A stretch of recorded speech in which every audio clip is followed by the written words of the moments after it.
Welcome to Trinity Radio. I'm so glad you're here. You're on the channel, the Christian channel that loves atheists.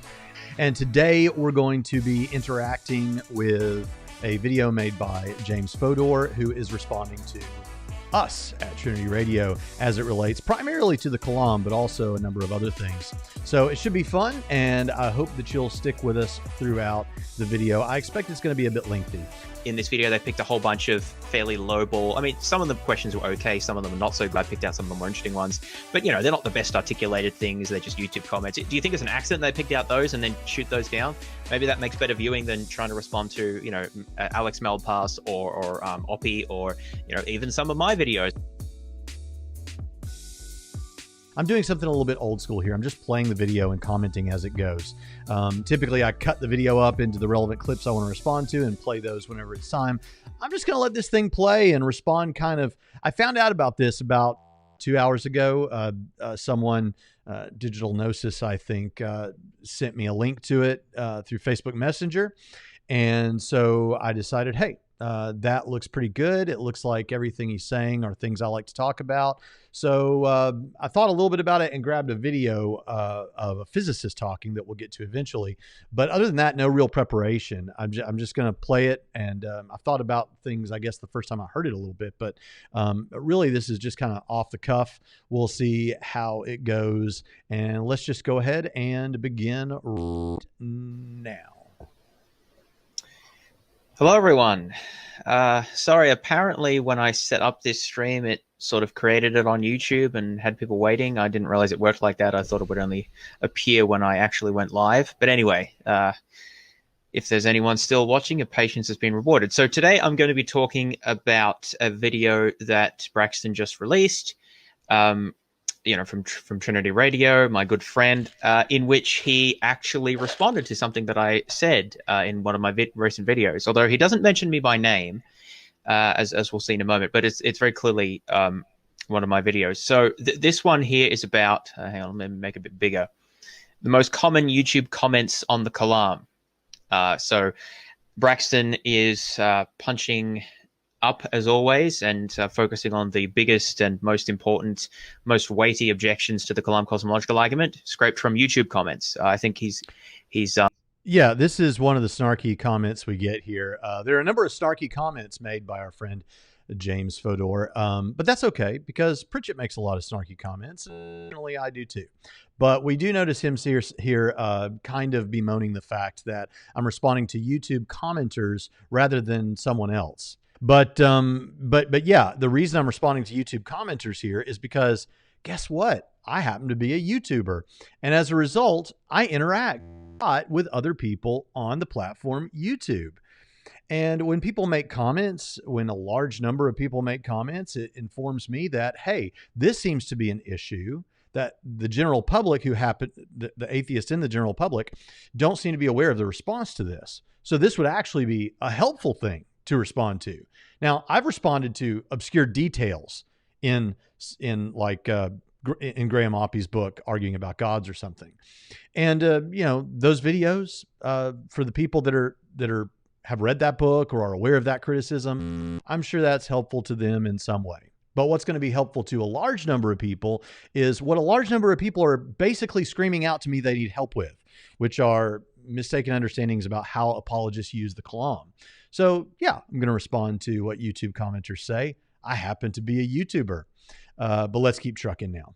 Taking a leaf out of Cameron's book from Capturing Christianity, who I think did a similar, at least some of the videos I've responded to on his channel also look at the top scholarship on the atheist side by scraping up YouTube comments. James, you do understand that Capturing Christianity has literally had people like Alex Malpass and Graham Oppie and others like on their show talking themselves and asking them questions. So the idea that a YouTuber who covers or has those people on their show might occasionally respond to their actual audience isn't that surprising, I don't think. Not that there aren't some good YouTube comments, of course. But anyway, so this is a fairly long video. I'm not going to respond to everything, but there are a few points here and there on the kalam that I wanted to touch on, particularly when he responded to some of my remarks. So let me make a start. I've got a few timestamps that I want to look at. Let me know if the sound's working as always. Let us start. By the way, I apologize for this. I've got to fly to Sarasota tomorrow to be on someone else's podcast live in person. Pritchett's going with me. And so, I didn't have enough time to split these video clips up. So you're going to hear a lot of, you're going to hear everything that he says. I think I did cut out one small section where he goes about something, but I'm linking the video in the description. So if you think I'm cutting it out for some reason, you can go check the whole video, watch the whole video, think about it, listen to what I've said. That's all fine. But I'm going to be a little bit casual today. You might see me taking a drink of this cup from, I won't say who, no name fast food restaurant who has not yet decided to endorse our program. We're looking at you, Wendy. And so you may see me being a little bit more casual today, but we're just going to kick back and enjoy this. So have at it, James. Just to clarify this video here, so they go through a bunch of comments that they've found, and also, there's super chats and so forth. So I'm going to jump around a little bit, so I don't claim to comment on everything, just taking a few points that I think are of interest, mostly related to the kalam cosmological argument. So let's start with this one here. Now let's make that big. Without a biological or mechanical brain. Let's see what we got here. Okay, now explain how intelligence can exist without a biological or mechanical brain. Well, so let's just do this real quick. I'm sure that most of you are already somewhat familiar, but the Kalam cosmological argument is everything that begins to exist must have a cause for its existence. The universe began to exist, therefore the universe must have a cause for its existence. That gets you to a point where people, if they're persuaded by the argument, they say, okay, now, so the universe, we need to have a cause for the universe coming into being, because everything that begins to exist, the universe has a beginning. So then what do? Well, if when we say the universe, we're talking about all space, time, and matter. Then the cause must be spaceless, timeless, and non-material, because if it were those things, you have something bringing itself into existence, which doesn't work. So spaceless, timeless, non-material. And there are things like that, like abstractions, like numbers and laws of logic and things like that. But those things are descriptive. They don't cause anything to happen, right? So you need something that has causal powers and can cause something to happen that is spaceless, non-material, and timeless. And what would fit the bill? Well, in a state like that of spaceless. So I've said this many times before, but the Kalam does not establish that the cause of the universe can't have been material. That's a further assumption or argument that needs to be given, which Braxton's discussed in other videos, and I've discussed then, but he doesn't really give it here. But it's just really important to be clear about, in any given instance of the Kalam being, articulated as an argument, what exactly has been established. So again, the Kalam does establish, obviously, if you believe both premises, which I don't, but again, for the purpose of argument, let's just accept both premises. The Kalam will establish that there's a cause which has to exist outside of space and time. So obviously it has to be non-temporal and non-spatial, and it has to have causal powers, because it's got to be a cause, right? But that's all the Kalam strictly establishes without further argument. So the questioner here is asking a good question. Okay, so we've established that there is a non-spatial, non-temporal causal power that exists outside the universe, that it was able to bring the universe into existence, according to the conclusion of the Kalam. So why does that, you can ask, why would that have to be an intelligence? Or the way that this question is formulated, how can you even have an intelligence without, a biological mechanical brain? Okay, so that's where we're at so far. And I'm being critical of Braxton here, saying that it's established that the cause can't be material, because then you have to, that relies on the assumption that there can't be any material entity outside of space and time, which I think is probably false, although we don't know that yet. Obviously, it's a bit hard to study that, but our best quantum theories of gravity, I think, are leaning towards the fact that space-time is sort of emerges from lower level quantum processes. So I think plausibly sans the space-time continuum that makes up the universe, there existed some sort of material quantum something or other, which existed outside of space and time, but nevertheless was material. That's speculative, but I think it's quite plausible. So that's not been established, but nevertheless, let's hear what Braxton has to say. Well, before we hear what Braxton has to say, just so let's remember, I'm going to remember my time mark here so I can come back to this, but let's hear what a physicist has to say about whether you can have matter without space and time. Let's just take a look. Hi, Space Lab. I'm Matt Kleban. I'm an associate professor of physics at New York University, and I'm here to answer your questions. The second question is, can matter exist without space? That's a very good question and a very hard question. And the honest answer is, we don't know for sure. But what we can say is that we... Now, for those of you that get really excited that he says we don't know for sure, just wait. Have a theory that relates matter to space and actually to time as well. And Although we don't think that theory is an exact description of the world, it's the best one we've got. And that theory is called general relativity. It's the theory that Albert Einstein in 1916 or so first discovered. And according to Einstein, there's an equation, well, actually a set of equations called Einstein's equations, which relate matter to space and time. And it turns out it's possible to solve those equations when there's no matter. You could have zero matter and zero energy, but still have space and time. But it's not possible to solve those equations when you have matter, but without space and time. So in other words, you can have space and time without matter, but at least according to Einstein's equations, you can't have matter without space and time. Now, we don't think that's the end of the story. We don't think that's the exact laws of physics. And it could be that whatever is the exact laws of physics could somehow allow matter to exist without space. But I think, at least for the moment, the state of the art is no. It's, as far as we know, it's not possible. Okay, so Hello, everyone. As far as we know, not possible. I just wanted to throw that out there. He thinks that it's plausible, and of course, he could be right. Sounds like the physicist saying, like, I mean, you know, we don't know, like, I guess he means like we don't have like certainty about this, but it's looking like on the best stuff we have now that no, you can have space and time without matter, but it doesn't look like you can have matter without space and time. But anyway, let's get back to the video. Sans the space-time continuum that makes up the universe, there existed some sort of material quantum something or other, which existed outside of space and time, but nevertheless was material. That's speculative, but I think it's quite plausible. So that's not been established. But nevertheless, let's hear what Braxton has to say in responding to this comment directly. This timeless nothingness. And Craig doesn't say this, or at least doesn't say it much. I think I did hear him say it once. So I was glad to hear him say it because I've been saying it. I first heard J.P. Moreland argue this way, and Andrew Loki argues this way too. Andrew Loki. And that is that in a state of timeless nothingness, there is, without time and without anything, there is no determinism to work on God over a course of time to lead to, like a chain of dominoes, something happening. So this would have to be indeterminate. But it couldn't be random because... So that's the first part of the argument. So he's saying there can't be absent time, there can't be a causal chain. And I think I mentioned this in a previous video. This seems to be, I don't know if I want to say presupposing because that's a bit strong, but it seems to be most consistent with I think it's called a relationist view of time, or relational view of time, whereby if you have a series of events that sort of automatically counts as time. So if you had a series of causes, then that would be time, and therefore, it wouldn't be outside of time. So that doesn't work. So I don't know if you have to go along with an idea of a relational view of time. Maybe you could have a series of causes that was atemporal. I'm not sure about that. But the main point is simply that why do you need a series of causes?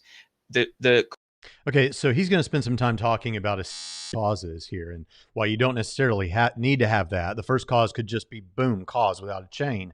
But here's the thing. The reason that he's saying this is because I said you don't have determinism, which can work on like a series of causes, like a chain of dominoes.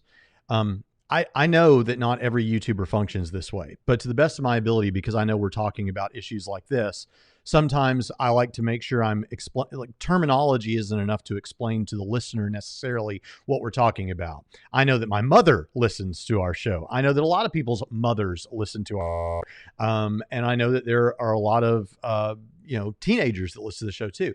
So what I want to do is not just use terms, but explain what I mean by those terms. So there was no determinism to work on God or within God or whatever to do that, so to speak, like a chain of dominoes. I'm explaining what determinism is, a chain that leads to a necessary outcome from that. So that's what I'm doing there. You could have, and in fact, I think this is frankly the way it is, that God just acts, and that is the first moment of time, and it also begins a causal chain. I do believe that it's an interaction like that. So what he's saying here really is irrelevant. The point is that act a determined one or a random one? It's not a determined one, because it's still the case that in a state of timeless nothingness, there is no determinism to determine what that cause will be. In the same way, if it's a state of timeless, spaceless nothingness, you can't have interactions happening such that you would have a random first interaction. So what does this cause have to be? It has to be indeterministic, but it would also have to have libertarian freedom and not be random. So libertarian freedom is something that personal agents have. That's the point. This business about one thing leading to the next is not the point. The point is it determined? Is it indeterminate? Is it random? It turns out it's indeterminate, but libertarian. That's the best explanation for this, I think. But let's go on and keep. And by the way, when I offer explanations like this, it's interesting because throughout the video, James will be upset by the fact that we claim to have strong confidence about certain things having to do with the strength of philosophy and those sorts of things. So when I say, look, it can't be determined, it can't be a determined cause because you can't have determinism in a state of timeless nothingness. And it can't be random because you can't have randomness in a state of timeless nothingness. It has to be a libertarian choice. I don't expect him to, James, I don't expect you to buy that. And it's because you have a skepticism about what, as we're going to see, what philosophy can do for us. Although I do think we end up hearing you talk both ways about that, about the merits of philosophy video. But still, I don't expect you to buy that. But for other listeners, if you have a state of timeless nothingness, in a state of timelessness, you can't have things happening. In a state of nothingness, there aren't interactions taking place. Now, this again details the difference between Lawrence Krauss sort of nothingness, which is a roiling sea of positive and negative energy and all these kind of things, and philosophical nothingness, or we should say actual nothingness, where there's actually nothing, no potentialities, no powers, no properties, nothing like that. So if you have a state like that, and it's timeless even, then you just can't have determinism and you can't have randomness. There's nothing random happening. There's no time for something random to happen in. There's no time for determinism to take place. So the result is going to be a libertarianly free choice. That seems, I don't expect you to grant it, but I think most people watching will see the value in that, the virtue of that. Let's keep trucking. So the universe doesn't have to be a series of causes. It could just be a single cause. In fact, that's the idea about God, right? He just created. I don't think there was a process of creation in which he was, I mean, I guess there could have been, right? But he could have done it either way, I suppose is the point. He certainly could have just created in one go. Similarly, whatever the other cause of the universe was, it could have just been one single cause, which then brought into being space and time. After which, then there was a further series of causes that, brought about eventually maybe the Big Bang or whatever else, however else we want to say it happened. So my question for Braxton, why does there have to be a series of causes and effects leading to the initiation of the universe or the... It doesn't. I was describing how determinism works for those listening, but what I said about that works just the same, whether it's one initial cause or a chain to the event of the beginning of the universe. But in either case, in a state of timeless nothingness, you can't have determinism, you can't have randomness. And so the natural conclusion seems to be a libertarian choice. Beginning into being of the universe, why can't there just be a single cause outside of time, which then brings space-time into existence? The opposite of determinism in a lot of people's minds is you just got randomness, but you also don't have space or time for random things to occur. So the cause... Why do you need space or time for randomness to occur? Can't there be non-deterministic causes in the absence of space and time? I mean, I don't know that there are, right? I'm not saying that we have evidence for that, but we don't have evidence either way. So how do we know, what's the basis of this assertion, Braxton, that indeterministic causes can't exist outside of space and time?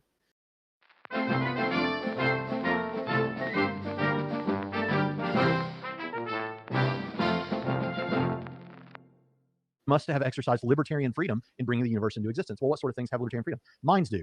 That argument is not just an argument for God, it's also an argument for an intelligence independent of biology or a mechanical brain. So I'm going to give Braxton the benefit, well, not exactly the benefit of the doubt, but I'm just going to grant him that he has an independent argument in favor of the cogency of libertarian agency. I think that's actually very hard to argue for. It's a fringe view in philosophy. Now, again, just because it's a fringe view in philosophy doesn't mean you can't hold it, doesn't mean you can't defend it. But I think that is relevant if you're going to appeal to scholarship in other areas, which certainly Braxton does, and people like Craig do as well. It's, I think, worth noting if you're defending a fringe view. And one of the reasons it's fringe is because I think it's very hard to make sense of libertarian agency, and there are lots of problems with it. I want to do more videos on this because I'm actually increasingly interested in this aspect of trying to understand cause. Because basically, in a nutshell, I think that the kalam, and actually probably Leibnizian as well, arguments only work if you define cause in a very special way that basically only theists define it as. That is, cause can be a relation between a substance and an event, whereby a substance can bring about a causal effect, sans time. And most analysis of causation is inconsistent with that. So you basically have to have a very special notion of cause for these arguments to even get off the ground. Now, you may argue for that, of course, but Okay, hold up. First of all, on libertarian freedom, viewers of the channel will know that we have plenty on libertarian freedom here. I did a debate on libertarian freedom with Dan Barker last year, and I encourage people to check that debate out. I thought it went wonderful. Let me give you some literature, because he says I should give you the literature. Let me give you some literature to check out on this. Check out Sam Harris's popular level book. If you're a popular level person on free will, check out Dan Barker's book on free will. Check out Alfred Mele's Free, Why Science Hasn't Disproven Libertarian Free Will or Free Will. Check out some of the other material hey, check out the Oxford Handbook on free will, because the Oxford Handbook on free will is like 600, 700 pages, and you get every imaginable perspective.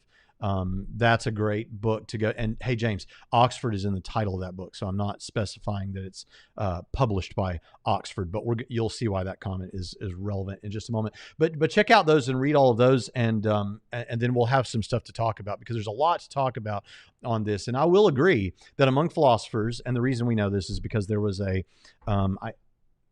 I don't think I have it in front of me. I have it in my debate notebook for when I debate this issue, but there was a study done of philosophers and graduate students in philosophy. And I can't remember. I always say 5,000. It could have been 3,000, somewhere between 3,000 and 5,000 graduate students in philosophy, and philosophers and professors. And what they found was that something, I could be wrong, I think it's like 13 point something believed in libertarian freedom. The majority believed in compatibilism, which is determinism that uses some language of free will. And yeah, of course, the interesting thing about this was like the study was like 73% atheist naturalists. And of course, free will does sit less well with, I don't think it's impossible. I'm one of the few Christians you'll hear say that, but it sits less well with atheist naturalism than it does substance dualism and some sort of theism. So yeah, that's where these numbers come from, that it's in the minority. It is in the minority. However, 13 point something is, I mean, yeah, you call it a fringe view, I guess. That's a substantial minority to talk about. That's not nothing. That's relevant to talk about. And of course, I've defended libertarian free will all over this whole thing. There was something else he just said that, he wants to know, I think his whole point here is, why should we suspect that libertarian freedom makes sense of this? Well, we don't even have any reason to believe that libertarian freedom is true. And this strikes me a bit like what the person asking about a biological and mechanical brain is actually asking about, which is, how can a mind independent of a physical body be an answer to this when we don't have any evidence of a mind independent of a physical body? How can libertarian freedom, James says, be an answer to this when you haven't demonstrated libertarian freedom? The answer to both of these questions is, this argument is, the way I've presented it, is both an argument not just for God, but it's also an argument for a mind independent of a physical body. And by the way, that's how Craig's answered it in at least one debate. I can't remember which one it was, but there's a debate where someone pushes him on that. And he says exactly this. This argument is also an argument for a mind independent of a body. It's also an argument for libertarian freedom, because there is no other way to make this work. It's not that we just don't know, we can't imagine another way. It's that it seems that the categories funnel us down to libertarian freedom. So, hopefully there's some answers there. The atheist can just reject that notion of cause, and I think that there's good reason to, but I won't fully go through that analysis here. I just want to say that, okay, let's just grant Braxton his libertarian agency, because of course the atheist or naturalist could just say, well, why I think that such a thing even exists. But even if you grant that could be like that is a thing, or that could have been the cause of the universe, it still doesn't establish that it was the cause of the universe, right? Maybe there's libertarian agency, but something else brought the universe into being. Maybe, but as I've just given the argument, I think that is the best explanation. So it still hasn't been established how we can rule out other possibilities. And again, I feel like a broken record where I keep bringing these up. So if you think that maybe an immaterial mind brought about the universe, then why not some sort of immaterial animal-like agency, which operates according to instinct but doesn't have rationality? Or what about some sort of immaterial plant-like substance? Again, not literally a photosynthesizing being, but something that just sort of grows and has a natural impetus to expand or something, but doesn't have even instincts in the same way that an animal is.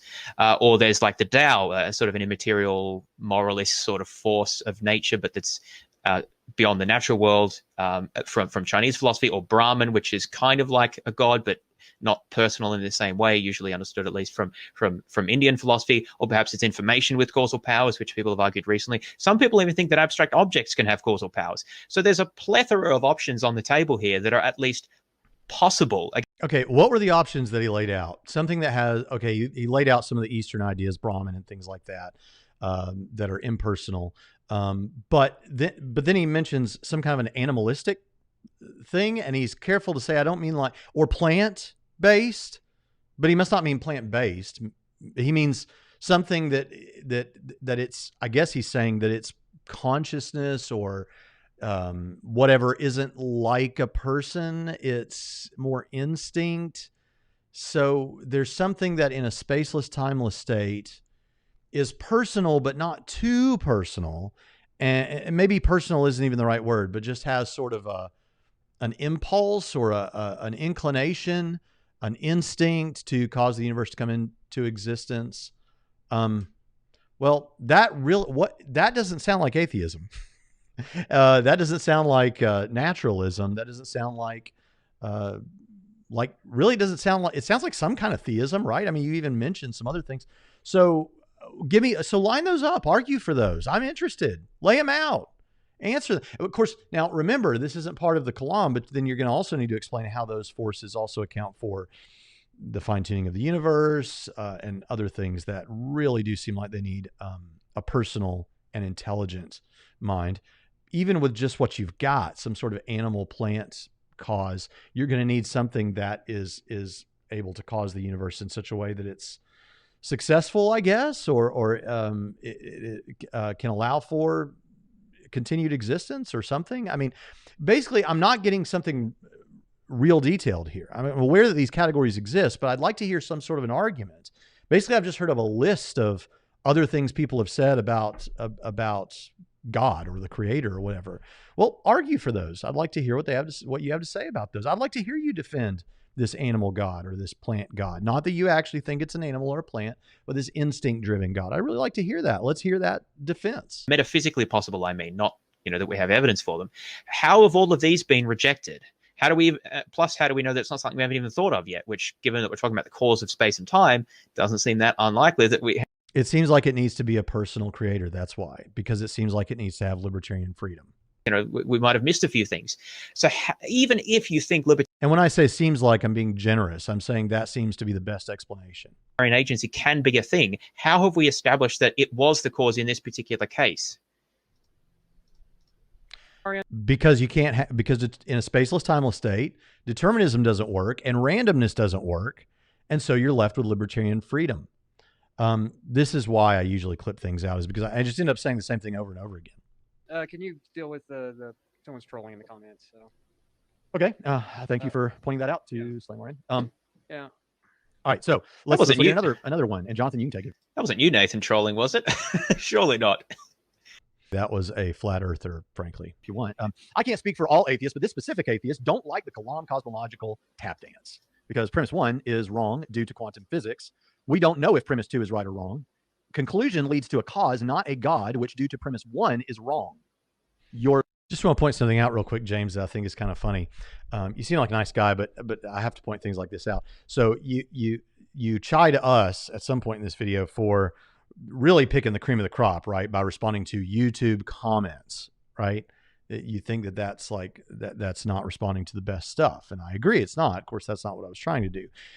Do that elsewhere. But you're upset that I'm responding to these comments that you think are like low-hanging fruit.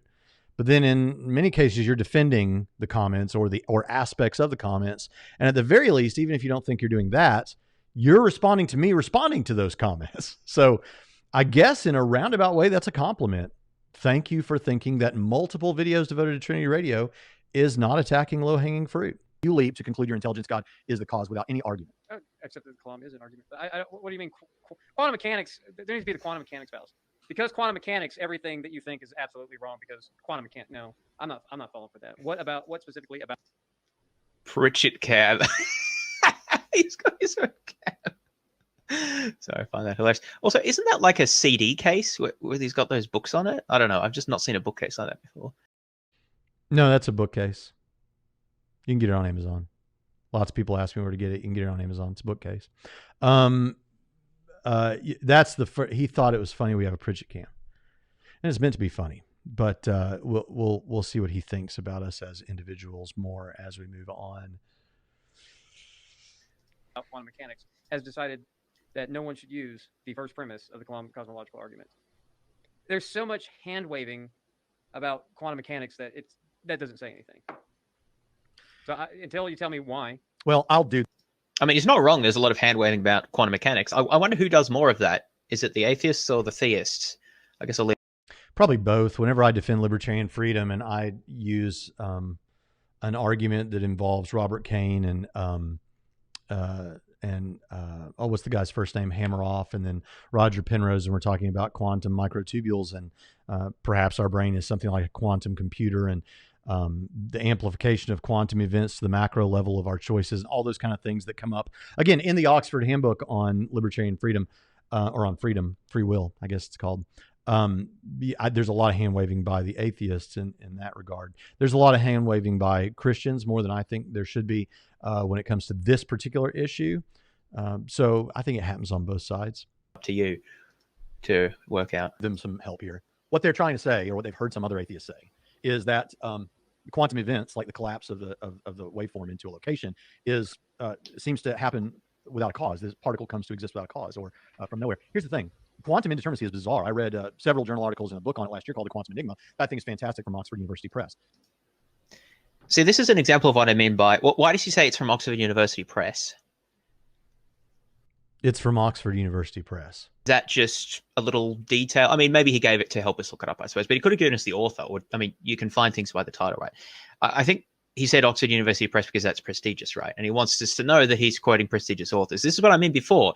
If you're going to try to establish your credentials based on appeal to prestige and things like that, then you should... Establish my credentials based on the fact that I recommended a book from Oxford University Press? No, James. When we're talking about quantum mechanics, there's a lot of weird, bizarre stuff on that written out there. So letting someone know that it's from a reputable publisher like Oxford University Press doesn't tell them they can agree with everything or that everything in the book is right, but it lets them know that at least this is from a reputable source. So it's not going to be garbage. It's going to be worth your time. And it's important to mention Oxford.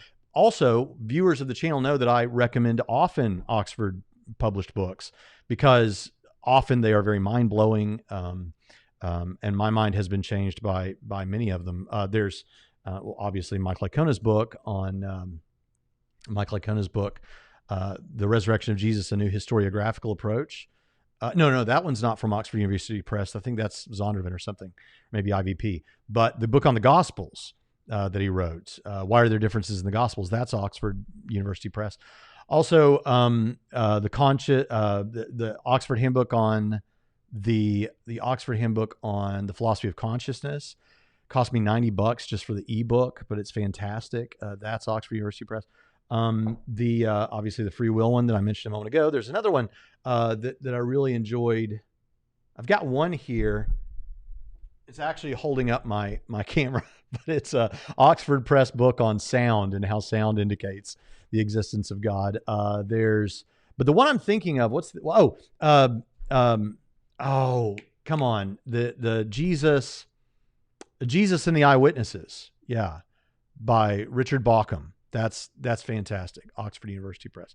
So fans of the show know that I think a lot of those books and push them on people because they really are helpful and they're credible.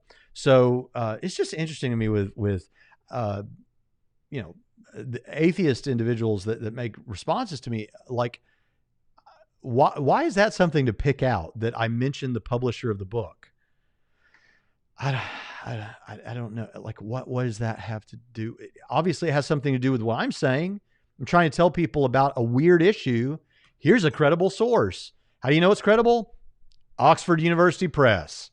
Why is it relevant to like try and psychoanalyze me based on saying that? I don't know. Who knows? This is fun.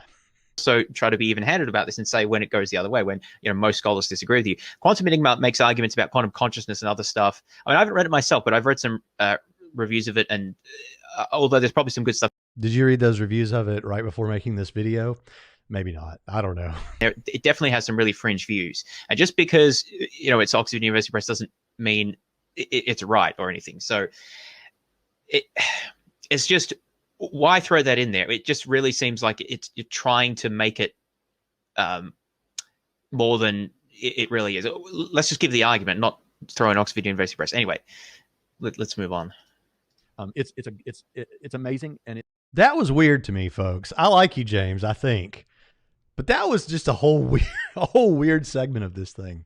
Changed my opinions on some things, but not this, because even if you want to say what we're saying about, if you have, okay, before we go on, let me just point out again, this is going to be one of those examples where he's going to basically not necessarily disagree with what I'm saying, but yet say a bunch of stuff. This is why, like I say, when I've watched his videos, it's been a lot of, well, I mean, yeah, but nah, or yeah, but technically there's this outside chance that matter can exist without space, or, whatever thing like that. Particles popping into existence on quantum mechanics. There's still a causal force there, right? If I am holding a book in my hand, I'm causing the book to be suspended in the air. My hand is causing the book to be suspended in the air. I don't even have to be here. If you put a book on top of the building we're in right now, the structure is causing the book to be where it is in the air. In a similar way, you have things like the space, the quantum field, all these kind of things that sustain the possibility for this particle that comes into existence. Yeah, it's the pool of potentiality that causes these things, or at least makes them possible. So it's not as if you could just say, well, because these particles come into existence, it's not the same thing. It doesn't follow that they come in uncaused, as if there's no prior state of affairs that allows for this kind of phenomenon to occur. Yeah, you've got causal categories in place even with that. Now, causal categories in place, what does that mean? So, I mean, I still don't think that this quantum argument is the best response to the climate. That's one of the reasons I don't discuss it in my book, although I'm becoming more interested in it than I used to be. One of the reasons I don't think it's a good argument is because we don't know if quantum indeterminacy is fundamental. How much you cross, you still got infinity to go. It's the whole. Yeah, so it's making an argument about why the universe can't be infinitely old, but there's nothing really new there, so I'm just going to skip that. Authority on the one that don't. I just saw in looking for that Dillahunty clip I played earlier, I saw where somebody made a response to me and Mike Winger talking about the kalam sum, and I was trying to see if I could grab his name real quick off the top of my head, but he makes, it's like the second video I've seen. I haven't watched all of it, but the last video he made about me, I watched all of it. It was like, it was a series of examples of him kind of agreeing with me, but then basically going, man, the whole time. But in the comments, you have like, I don't know what that means exactly. I mean, it may not be obvious to you that he's talking about my videos, but it's Jerry Fodor. Yeah, it's pretty clear because I just recently did one about him and Mike Winger, and I've done a previous several on him as well. And then there's something he says later that makes it absolutely clear. So, but Braxton, look, first of all, I was only aware of the 2 you've done, now 3, but I didn't remember your name. It seems like you think, it seems almost like at moments here you think that I knew your name. Like, how could I not know your name? And I genuinely couldn't think of it. And you say something like, well, it's easy to look up. I might have looked it up if this wasn't a live stream and I didn't expect to be talking about this. In the moment, I said what I could. Everyone, James Fodor. Bit upset that you couldn't remember my name or, find it anywhere, but it's all right. I forgive you. We can still be friends. You can still come on and we can chat about this. In fact, that's a serious invitation. But so I just want you to know that all is forgiven. Okay. I know, my name is long and it's hard to remember, but it's all right. We can put that behind us. Like I'm only aware of you. Like, James, you seem really, you're into the same sort of things that I'm into. I think you seem like a cool guy and a nice guy to talk to. You seem all right. But I didn't know your name. I mean, I'm sorry. I don't mean it. Like, if that personally, I hope it didn't personally offend you. I don't think it did from the way you're talking now. But you are saying, like, I know it's a long name, hard to remember, when obviously it's not long. I just couldn't remember your name. I'm so like, it's like you're saying this, like, how could I not know your name? And I'm sorry. Clearly you have an audience. It's not that. I just didn't know your name. I just couldn't remember it. James Fodor. It's James Fodor. Certain people who are big. I'm still not 100% sure I'm saying your last name right. Critics of our show who really can't stand us, who are saying all kinds of things like, I don't think either one of these guys know anything about the kalam and all this. And I'm thinking, it's like we're going to get some questions here in a moment. Well, I'll just save it because there's something I really want to say about that when we get there. Okay, he says, philosophy doesn't prove an existing deity. Science does. Excellent. This guy thinks science proves an existing deity. Don't need to go any further. Okay, then, yeah. Praise God. You don't like the kalam, but you believe in God. Step. But he doesn't believe in God. What he's trying to say is, if there was a way you were going to prove a deity, it would be through science. Why? If you no, That doesn't even make any sense. that's the dumbest thing you could have ever said. And on YouTube, this goes back to things that we have repeatedly said beyond our rants of scientism. Just you have the tiniest thought world that I can't take you seriously if you think the only way to know anything is by science, which itself is not a claim that can be justified and demonstrated by science. Slam RN says, wait, I thought the kalam was there is a universe, therefore God. No? That's how you Well, get I think, yeah, I'm like, there's a universe. I'm fine with that because That's sort of the Leibnizian cosmological argument, actually, but that's not what I want to focus on here. There's a bit that's really good we're getting to. you know, everyone's heard, right, here comes the kalam, then just skip to that. It's one of the reasons why I don't like these debates over and over and over again, where they just rehash the same things talking points you've already heard. No, you know what's coming, so you better bring something, otherwise just skip to the end. And then he actually had more in this comment. I just cut out the relevant part because he had a lot to get through, but he saes, tell me, how do you get from here it comes. Are you ready? Mm-hmm. This is the thing. Are you ready? This is big. Wait. I'm ready. For it. I mean, there's a lot of things here, but this is the principal thing I'm trying to get atheists to stop saying. How do you get from there's a cause to the cause is the Abrahamic God? This shows me when someone says this, okay, there's a couple of problems here. He says, and once again, the kalam rears its ugly head, indicating to me he's had so much of the kalam, he's sick of it. But down here, he informs me that he has not thought deeply about how apologists use the kalam. We don't use it to get to our specific God. We use it to show that a God consistent, it's not inconsistent with Christianity, exists. Then we provide further arguments that are not the kalam to get you to God, namely the resurrection or something like that. Yeah. Or to show that it's a moral God, the moral argument, or whatever else. That's how it's, look, when you say, oh, you just jumped from there's a cause to the God of Christianity exists, or in this case, an Abrahamic God. That's not what we're doing. Please stop saying that. Or at least when you say that, say, I know that this bald guy on Trinity Radio thinks it's dumb when we say this. I won't say dumb. Ignorant. Anyway, All right, so he's pretty clear here. Braxton's quite clear here. Thank you. I am very clear there. Now, with what's about to happen, I want you to watch James. He's so excited about this. I mean, this is like, I know the feeling when you have found some clips and you put them together and it's like, oh, this really makes my point clear. And for him, the point he makes is, I'm about to really shut this guy down. So watch this pure joy that he experiences throughout this clip. Apologists don't use the kalam to try to get to a specific God, and they particularly don't say that you can get to an Abrahamic God from the kalam. All right, he's very clear about that. Now, if anyone's watched my video that I did on Mike Winger, which interesting Braxton specifically mentioned here, they may be wondering some things at the moment. So let's jump to that just now so we can see something else that's been said. I think the Mike Winger video might be slightly older. I'm not sure, but I mean, it doesn't matter because the Mike Winger video is at least a year old. Braxton was aware of it. So let us see what he said. Look at me. It was back when I was wearing suit jackets in all my videos. Yeah, now. That's how long for those of you that listen to this show. I will grant Braxton isn't the one talking here, but he is nodding along. If you see there where it says March 19th, 2021, that's when I posted this short clip. What Mike Winger is saying. So remember, Braxton just said very definitively, apologists do not use the kalam to establish a particular God, and especially they don't say that you can get to the Abrahamic God from the kalam. Now, let's see what I'm saying is, especially, we don't say that it gets you to the Christian gods, typically what's affirmed. But yeah, it doesn't necessarily specifically get you to the Abrahamic God, to an Abrahamic God. Said here. Or can be for Christian theism. Yeah.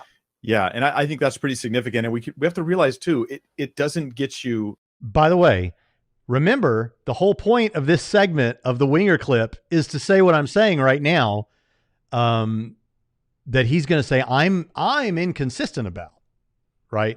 Let's keep watching. All of Scripture and all of the It being the Christian kalam. doctrine. But I'm sorry, if you're atheist and you now have a description of God that fits the Bible, although it doesn't affirm everything the Bible affirms yet, it fits the Bible. I'm like thinking, how is this not a big win? How is this not a wonderful thing? Wait for it. It's coming. I've ruled out a bunch of other religious views. I've isolated it down to a handful of like Abrahamic religions. We have Judaism, Christianity. I don't know if Islam really fits this, but we have just a handful. And then now we can take it to the next step and continue the discussion. And also when we bring evidence to use, I've isolated it down to a handful of like Abrahamic religions. We have Judaism, Christianity. I don't know if Islam really fits this, but we have just a handful. And then now. Did you get that? Winger says we've isolated it to a handful of Abrahamic religions, and he's not even sure that Islam counts. So he's basically saying, it's Judaism and Christianity. And he's talking about the kalam. The kalam establishes that. If you don't believe me, watch the whole video again. That's what they're talking about here. I believe you, James. So here, Winger says the kalam can get you to Abrahamic religions. It can somehow rule out the other ones, and it probably rules out Islam as well, because it's maybe not inconsistent with that.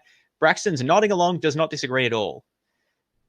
Now, let's jump back to and remind ourselves of what Braxton just said in the video the more recent video that we are watching.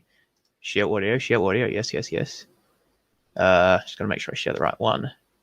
Here we go again. Let's remind ourselves. So can the kalam get you to the Abrahamic God? Please stop saying that. Or at least to get you to God, namely the resurrection or something like that. Or to show that it's a moral God, the moral argument, or whatever else. That's how it's. Look, when you say, oh, you just jumped from there's a cause to the God of Christianity exists, or in this case, an Abrahamic God. That's not what we're doing. Please stop saying that. Or at least when you say that. Oh, dear. Oh, dear. So my question for Braxton. Oh, we're ruined. Can the kalam get you to, let's say, the Abrahamic God without, further resurrection or whatever type arguments? Is the answer yes, like Mike Winger says, and you apparently enthusiastically agreed with nodding along and not disputing? Or is the answer no, as you've told us here? Now, honestly, I'm kind of happy with either answer. I mean, I think it's wrong that it can get you to the Abrahamic God, but if you want to argue that, you can defend that, sure. But it would be no. The thing is, if you're going to be so agitated about atheists being so silly and not understanding the argument and not understanding how apologists use the argument, at least be consistent with yourself about what you say about how apologists use the argument. At least be consistent with myself. So this was unfortunate, I think, especially because Braxton explicitly mentioned that very video he did with Mike Winger in this very conversation. So you can't say it's like he wasn't aware of it or it slipped his mind or something. So, yeah, that was interesting. Say, I know that this bald guy on Trinity Radio thinks it's dumb when we say this. I won't say dumb, ignorant. Anyway, it's like dumb. It's not like a personal. It is a personal gripe. It's not like it offends me or something. It's just that we're trying to go somewhere with these arguments, and this sort of thing just holds it back. I agree. It does hold it back when you make inconsistent arguments about what the kalam is supposed to do, depending on what's convenient at the time. Let's pick something and go with it. Now that's about as uncharitable as you can get. That last comment. He says that what I'm doing is, well, let's hear it again. It offends me or something. It's just that we're trying to go somewhere with these arguments, and this sort of thing just holds it back. I agree. It does hold it back when you make inconsistent arguments about what when I make inconsistent arguments about the kalam is supposed to do, depending on what's convenient at the time. About what it's supposed to do, depending on what's convenient at the time. As if I'm not aware that what I say is recorded and out there on the internet. And in some contexts, if I think it's going to like really go over well, I'll say, yeah, man, it gets you all the way to Christianity. Or in another context, it gets you all the way to the Abrahamic gods. Or in another context, no, it doesn't get you to those. It just gets you to a God consistent with those. I'm just changing it up, right? Depending on where I'm at and what's going on. That is about the most uncharitable way of framing it up that I think you could do. Now, what's actually going on here? I want to go back, if we can, to the clip itself of me and Mike. Now, let's go ahead and listen to how Mike says it. Now, I'll grant you that I don't think it gets you to the Abrahamic God necessarily. It gets you to a God consistent with the Abrahamic gods. In fact, a God. In fact, I'll go so far as to say, of course, I think that Muslims could use this too. Okay. Mike seems to not think so. I think so. But I want you to watch this and hear what now notice Mike says a handful. Is Christianity and Judaism a handful? No, it is not. It's not a handful. And notice that he shrugs and says it gets you to like a handful of like Abrahamic religions. First of all, he shrugs, and maybe this is me being too specific or something, which would be fine since Fodor thinks that I'm not being specific enough, or that Mike's not being specific enough. But notice him shrug like he's looking for a way to phrase it. The way I would phrase it is, it gets you to a monotheistic God consistent with the Abrahamic religions. What he says is it gets you to a handful of religions like Abrahamic religion, a handful of like Abrahamic religions. In the moment, I didn't take him to be, well, let's just watch it. I think that's pretty significant. And we have to realize too, it doesn't get you all of scripture and all of the Christian doctrine. But I'm sorry, if you're atheist and you now have a description of God that fits the Bible, although it doesn't affirm everything the Bible affirms yet, it fits the Bible. I'm like thinking, how is this not a big win? How is this not a wonderful thing? Wait for it. It's coming. I've ruled out a bunch of other religious views. I've isolated it down to a handful of like Abrahamic religions. That we have Judaism, Christianity. I don't know if Islam really fits this, but yeah. So that's what I took him to be saying, was a handful of like Abrahamic. What I'm taking him to mean is like monotheistic religions that are like consistent with Abrahamic religions. I think now this is a year ago. I can't really tell you what I was thinking. I think at the time it wouldn't have registered with me, because he was basically reasoning what I reason, which is it gets you to basically the monotheistic religions. And then if you wanted to go about your approach in a certain way, you could say, well, what are the most successful? Sometimes I'll present an argument like this. If you already believe in God, and guess what, atheists? There are many people that already believe in God, but don't believe in the resurrection. So what I'll say is, to those people, I might say something like, well, look, here's a simple thought experiment. If there is a God and you have this sense of morality, don't you think that God wants us to interact with other people, that he wants us to, that communication, relationship seems important to our creation, what this God wanted for us? Yeah. Okay. Yeah, sure. Of course. Okay. Then doesn't it seem plausible that a God that created us like that would want to in some way communicate with us? Yeah, it does. Well, if we look at the history of the world's religions, is there a place where something like that may have happened?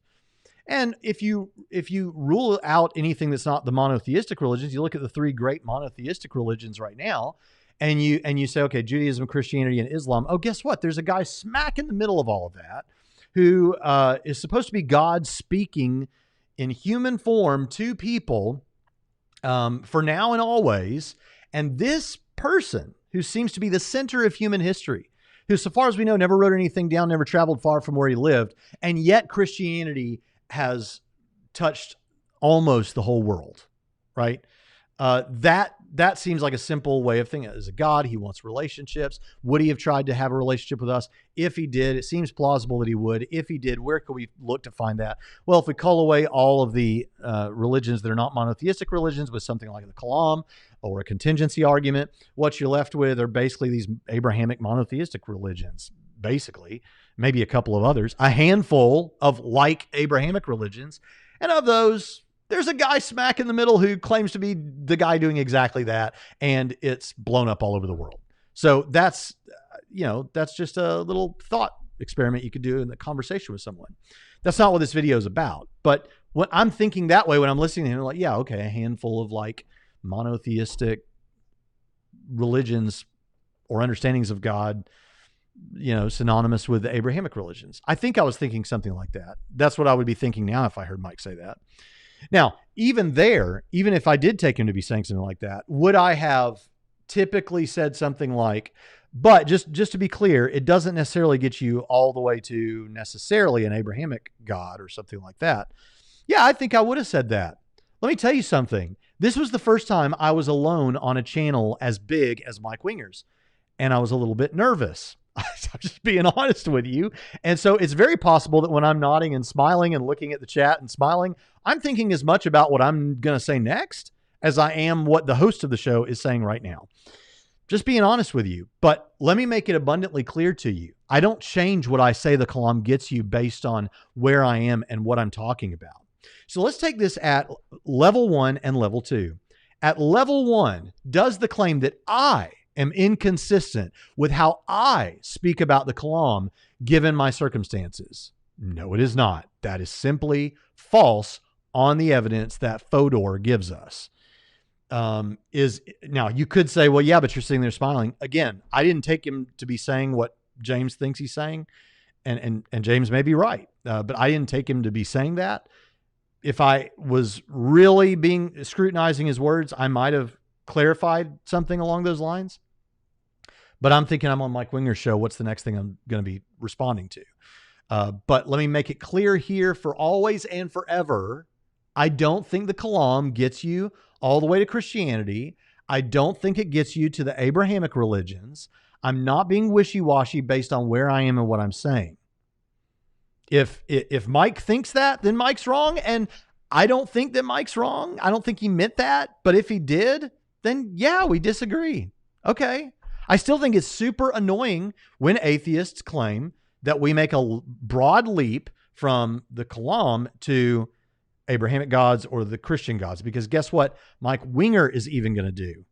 Even with what you just said, and even if he means it like you said, you know what he's going to do? If he hears, if he gives the kalam, he's going to then follow that with a resurrection case. And that's the point that I'm trying to make with this is we don't think it gets you all the way. We think it gets you to a God consistent with those things. And so what we do then is we provide a resurrection case. And when he says it with a kind of a mocking voice, like how the apologists handle these things. Yeah, I mean, I could get the books and lay them down. I could name them for you. Avery Dulles, History of Apologetics, fantastic book. Goes through the varying approaches. Classical apologetics is the approach that says, nope, you show first that God exists using a theistic argument, then you show the resurrection, you show that Jesus rose from the dead, so it's the Christian God. You could go with 5 Views on Apologetics from Zondervan's Counterpoint series. Oh, shoot. I mentioned the publisher there again. Okay, don't mention it this time. The 5 Views on Apologetics from a particular publisher's Counterpoint series. And then what else do we have? There's also Norman Geisler's Christian Apologetics. He gives them different names. Typically, they're classical, evidential, cumulative case, presuppositional, and reformed epistemology. He gives them different names, but it's the same. They function the same. So you could get any of those 3 books or countless other books. I mean, that could be a helpful moment here. Maybe this is something I can offer is read a good book, read 5 Views on Apologetics. It will be, you'll really enjoy it. It'll help you understand. But yeah, it's pretty important if you're going to do atheist apologetics that you understand what apologists are saying and why. You have just a handful. And then now, okay. So yeah, so that's that. Now, so the idea that I'm inconsistent is simply false. That's all there is to it. That was pretty uncharitable. All right. I don't know exactly where we are. Let's pick it up here somewhere. Abrahamic God, without, further resurrection or whatever type arguments. Is the answer yes, like Mike Winger says, and you apparently enthusiastically agreed with nodding along and not disputing? Or is... I agree that it gives you a God consistent with Abrahamic monotheism. I don't agree that it gets you to the Abrahamic gods necessarily, not on its own. So if you want to press Mike's words like that into and say he means it exactly like that, and he might have, then yeah, we would disagree, but I don't think he meant it like that. That's a no, as you've told us here. Now, honestly, I'm kind of happy with either answer. I mean, I think it's wrong that it can get you to the Abrahamic God, but if you want to argue that, you can defend that, sure. But it would be no. The thing is, if you're going to be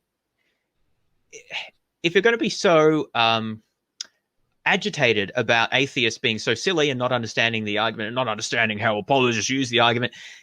There it was. Let's see. We've already answered all this. We responded. Let's jump ahead now. I don't know quite how far to jump ahead, but this is an hour-long show that I'm already over an hour responding to. We spend too much time on atheists who aren't worth the time. Atheists are worth the time. People are worth it. They're image bearers. Yeah, Pritchett said, we spend too much time on this. Atheism isn't worth it, or atheists aren't worth it. And I just want to make clear, I think my atheist audience is worth it. And I love you, and this channel loves you. And Pritchett does too. What he's saying, well, let me hear what James asked. Yes, I'm not talking about that. I'm talking about the level of attention and content we provided is not worth the time. They're the fewest in number and not the most numerous out there who don't need Jesus, and other people have better things to talk about than atheists do. But I wonder what those better things are, but wonder what those better things are. What Pritchett often says, and there is an element of truth in this. We all have, the places where we have our own interests. And as believers where we think God is, has kind of directed us or prompted us to focus. And for me, that's evangelism in general, and then specifically responses to atheists. And fortunately, we've seen many people come to Christ as a result of that. But what Pritchett often says is, look, atheism is an extremely small percentage of the global population. And there are a lot of things we could be responding to that if we're talking about in terms of number of people, then atheism is, we should have a few people working on that, but globally, Islam would maybe be a good one to focus on. Hinduism, Sikhism, Buddhism, these kind of things, these other array of westernized Eastern concepts that have been made into sort of a new age Western idea. There are a lot of things he's saying that we could focus on that there's a way more people, dealing with than the minor number of atheists, historically and globally speaking. That's what he's saying. And he's not wrong. It's just I'm one of those people that feels like this is what I'm supposed to focus on. Well, I guess that's a topic for another conversation. All right, yeah, but I gave it to you. To jump. Won't cost you a dime, James. Is this about, AB theory. I'm not interested in what he has to say about that. Let's jump forward now to 38, and let's see what he has to say about something else. Point. Again, I think that's presuming science. Like what science too far. Of the universe, if that is even the right word. We can't say that it had a cause. We simply don't know enough. Even if you grant that it had okay, so on the first point, again, I think that's presuming science, like what science tells you. In philosophy, I think you can get to some of these things. Like I love how Josh Rasmussen says, not about this issue, but he says about something else, the contingency argument in that case. He's talking about how, I know that it seems like that is a really far out place to be able to get with human reason to something like that. Like, get ready for a course in atheist chest thumping. Here it comes, rhetoric. By the way, James, I think rhetoric is great. I think rhetoric can be very helpful as long as it has the good content behind it. But here we're going to get straight up pure rhetoric. Are you ready? Get the cause of the universe. But I think, yeah, it is actually pretty far out to think that you can establish the nature of the cause of the universe just by thinking about it. In fact, that kind of strains credulity, at least for me. If we build a sturdy bridge of reason, we can get there. And I think we can. I think that's amazing. So philosophically, I think... Oh, boy. You should read my book. Oh, I got to pimp out my book. Where is it? I should read his book. On the unreasonable faith. Most of what Braxton is saying here is... Clever title. From Craig, who, of course, is the prominent defender of the kalam and basically invented it. I mean... Actually, I was just quoting Josh Rasmussen. But yes, I admire Craig. And Craig is the guy on the kalam. That's true. Adopted it from Muslim scholars, but... He put it in the particular form that is currently defended. So yeah, if you look at what I say about this in my book, I don't want to say you can't believe in the kalam, but it's not a sturdy bridge, right? It's think about those rickety old wooden bridges that span this wide chasm, and there's like planks falling off, and it's all rotten, and you step on it, and it's like shaking. Each plank of the different things that need to be established for the kalam to work. It's like the tenseless theory of time and ancient causation, and all of these paradoxes of infinity that have to work, and the aspects of the causal relator of causation, and whether or not the universe even needed a cause, and ruling out all the other alternatives. And the fact that God has this particular relationship to time, that he brings himself into time with the universe, bored with the Lincoln theorem and interpreting general relativity and its relationship to Craig's views of time, and whether you can treat those sort of models realistically or not, and other potential models like emergent universe models or the models of eternal inflation and other things like that. There's so many things going on there that need to be established. So in my debate notebook, I actually have about 10 pages that I had with me for the Dan Barker debate. I had it with me for the Matt Dillahunty debate. I had it with me when I debated Will the Atheist. I've had it with me all along, that has all of those issues. If I might have put them down, some of them by different names, all the models for the universe, the beginning of the universe, all these things, all down in a notebook, so that when someone raises them, I can respond to them. But you'll notice he doesn't defend any of those or present any of those or talk about, I guess that'd be the right way to say it, talk about any of those supposed problems that the Kalam had. Many of those things I think are actually things that count in favor of the Kalam. He just says, read my book. Well, perhaps I will. Maybe I will read your book. Not anytime soon. Got other stuff to do, James. But what is it that Hitchens used to say? That which can be asserted without evidence can be rejected without evidence, or something like that. So just naming off areas of discussion that have to do with the Kalam. I'm not sure what we're doing there. The idea that this is like a sturdy bridge is a bit of... But this notion of the bridge, where I get this is in Josh Rasmussen's How Reason Can Lead to God. This is the picture he gives. He talks about this book. I even had this joke with Josh where I said something like in chapter 6, he's talking all the time about building this bridge and making sure, and he's like, this is the first foundation. And of course he's talking about a contingency argument. And then he talks a little bit about teleology and consciousness and all these other things. But he's like, this is the sturdy, this post of the bridge and that post, and this is the planks that goes across.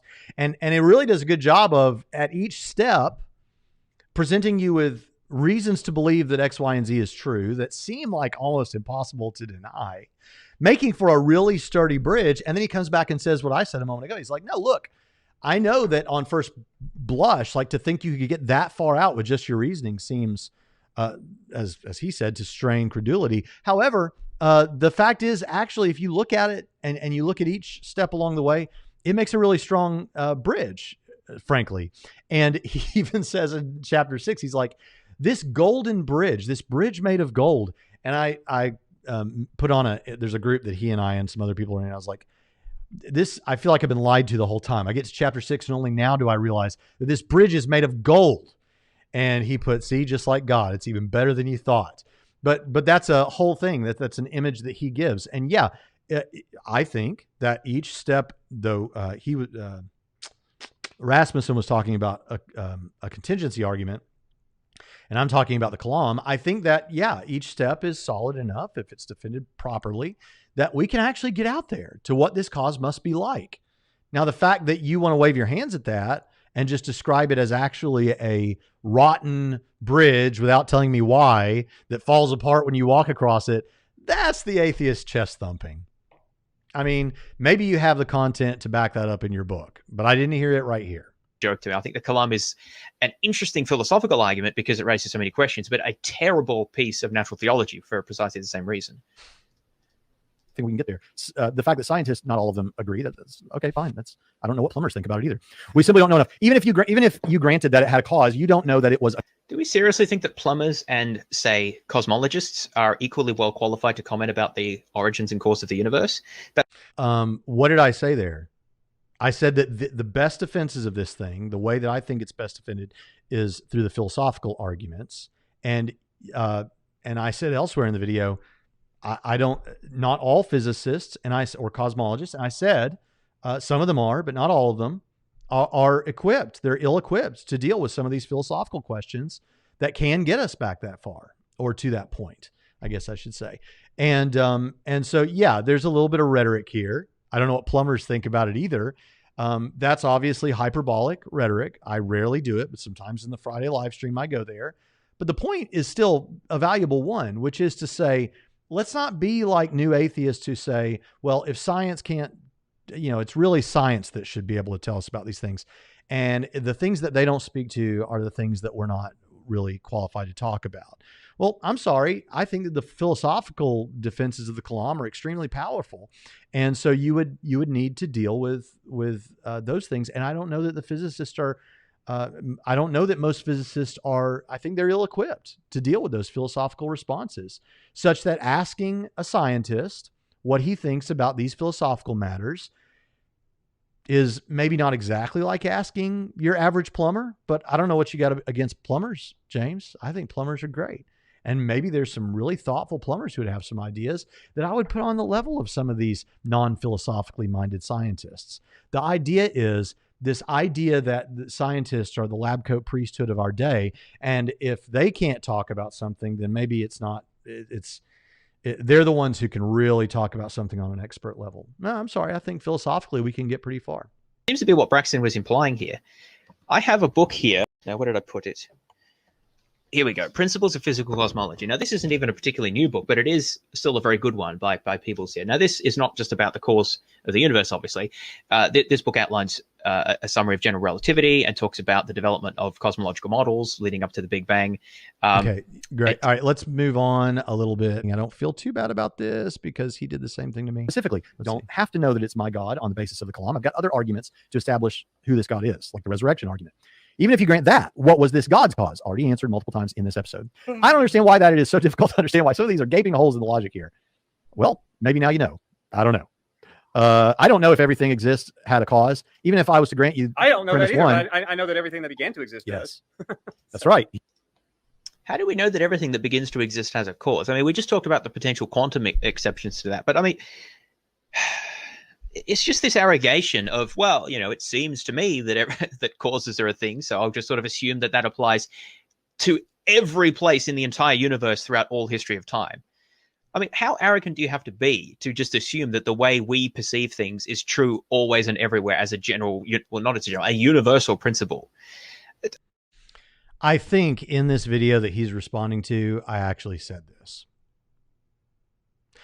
but I'm going to say it again here. So yes, it is the case that everything that begins to exist before us or in the physical universe that we're able to look at seems to have a cause. That's true. So it's like an incredibly strong inductive claim, right?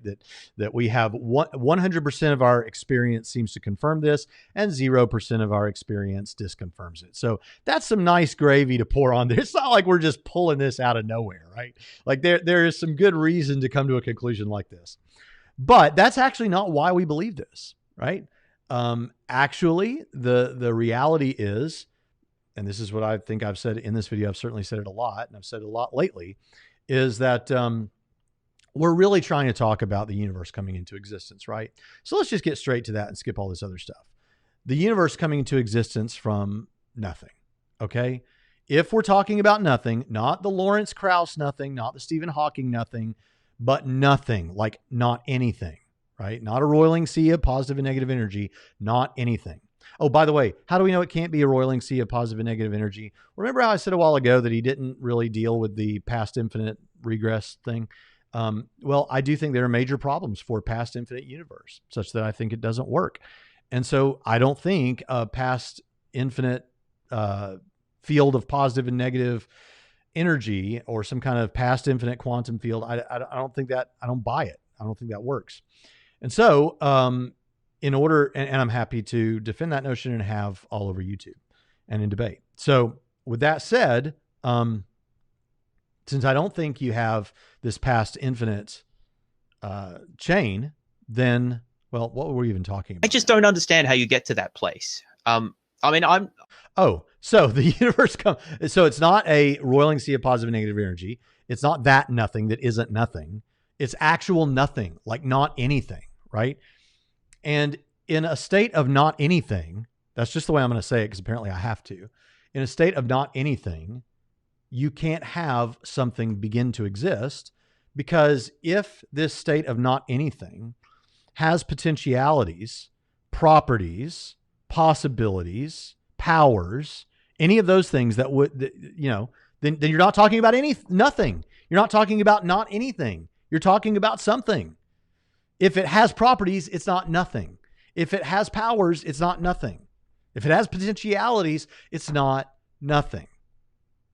That's why we believe that the universe could not have come to begin to exist from not anything. That's why. So the inductive side of that, the other side where our experience, we're not just using the whole common sense thing about, I've never seen anything come to exist from nothing. No, we're not saying that. However, it is interesting to note that 100% of our experience confirms this and nothing in our experience disconfirms it. I don't think, I think causation is a real phenomenon, right? So I'm not, saying it's not real, as some argue, but to say that literally everything that begins to exist must have a cause because it seems obvious to me, it's like Is that why I said? I don't think so. Now, at some level, all argumentation and all epistemology gets down to something very fundamental like that. But that's not what I've said here about this. A metaphysical basic principle or something like that Craig says. It's just ridiculous. We don't even know what causation is. In multiple videos I've shown the Stanford Encyclopedia articles that talk about this.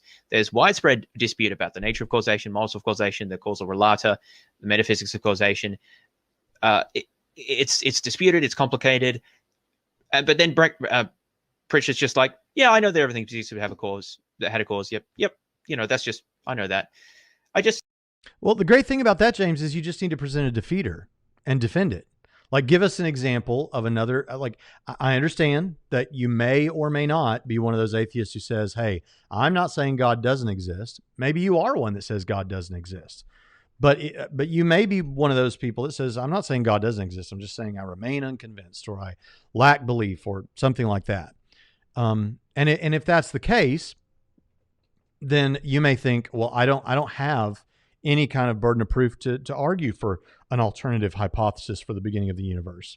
But you can be a lack of belief atheist. Again, don't know if you are, but you can be a lack of belief atheist and still put out a defeater, argue for another hypothesis in place of the God hypothesis that would accomplish these things.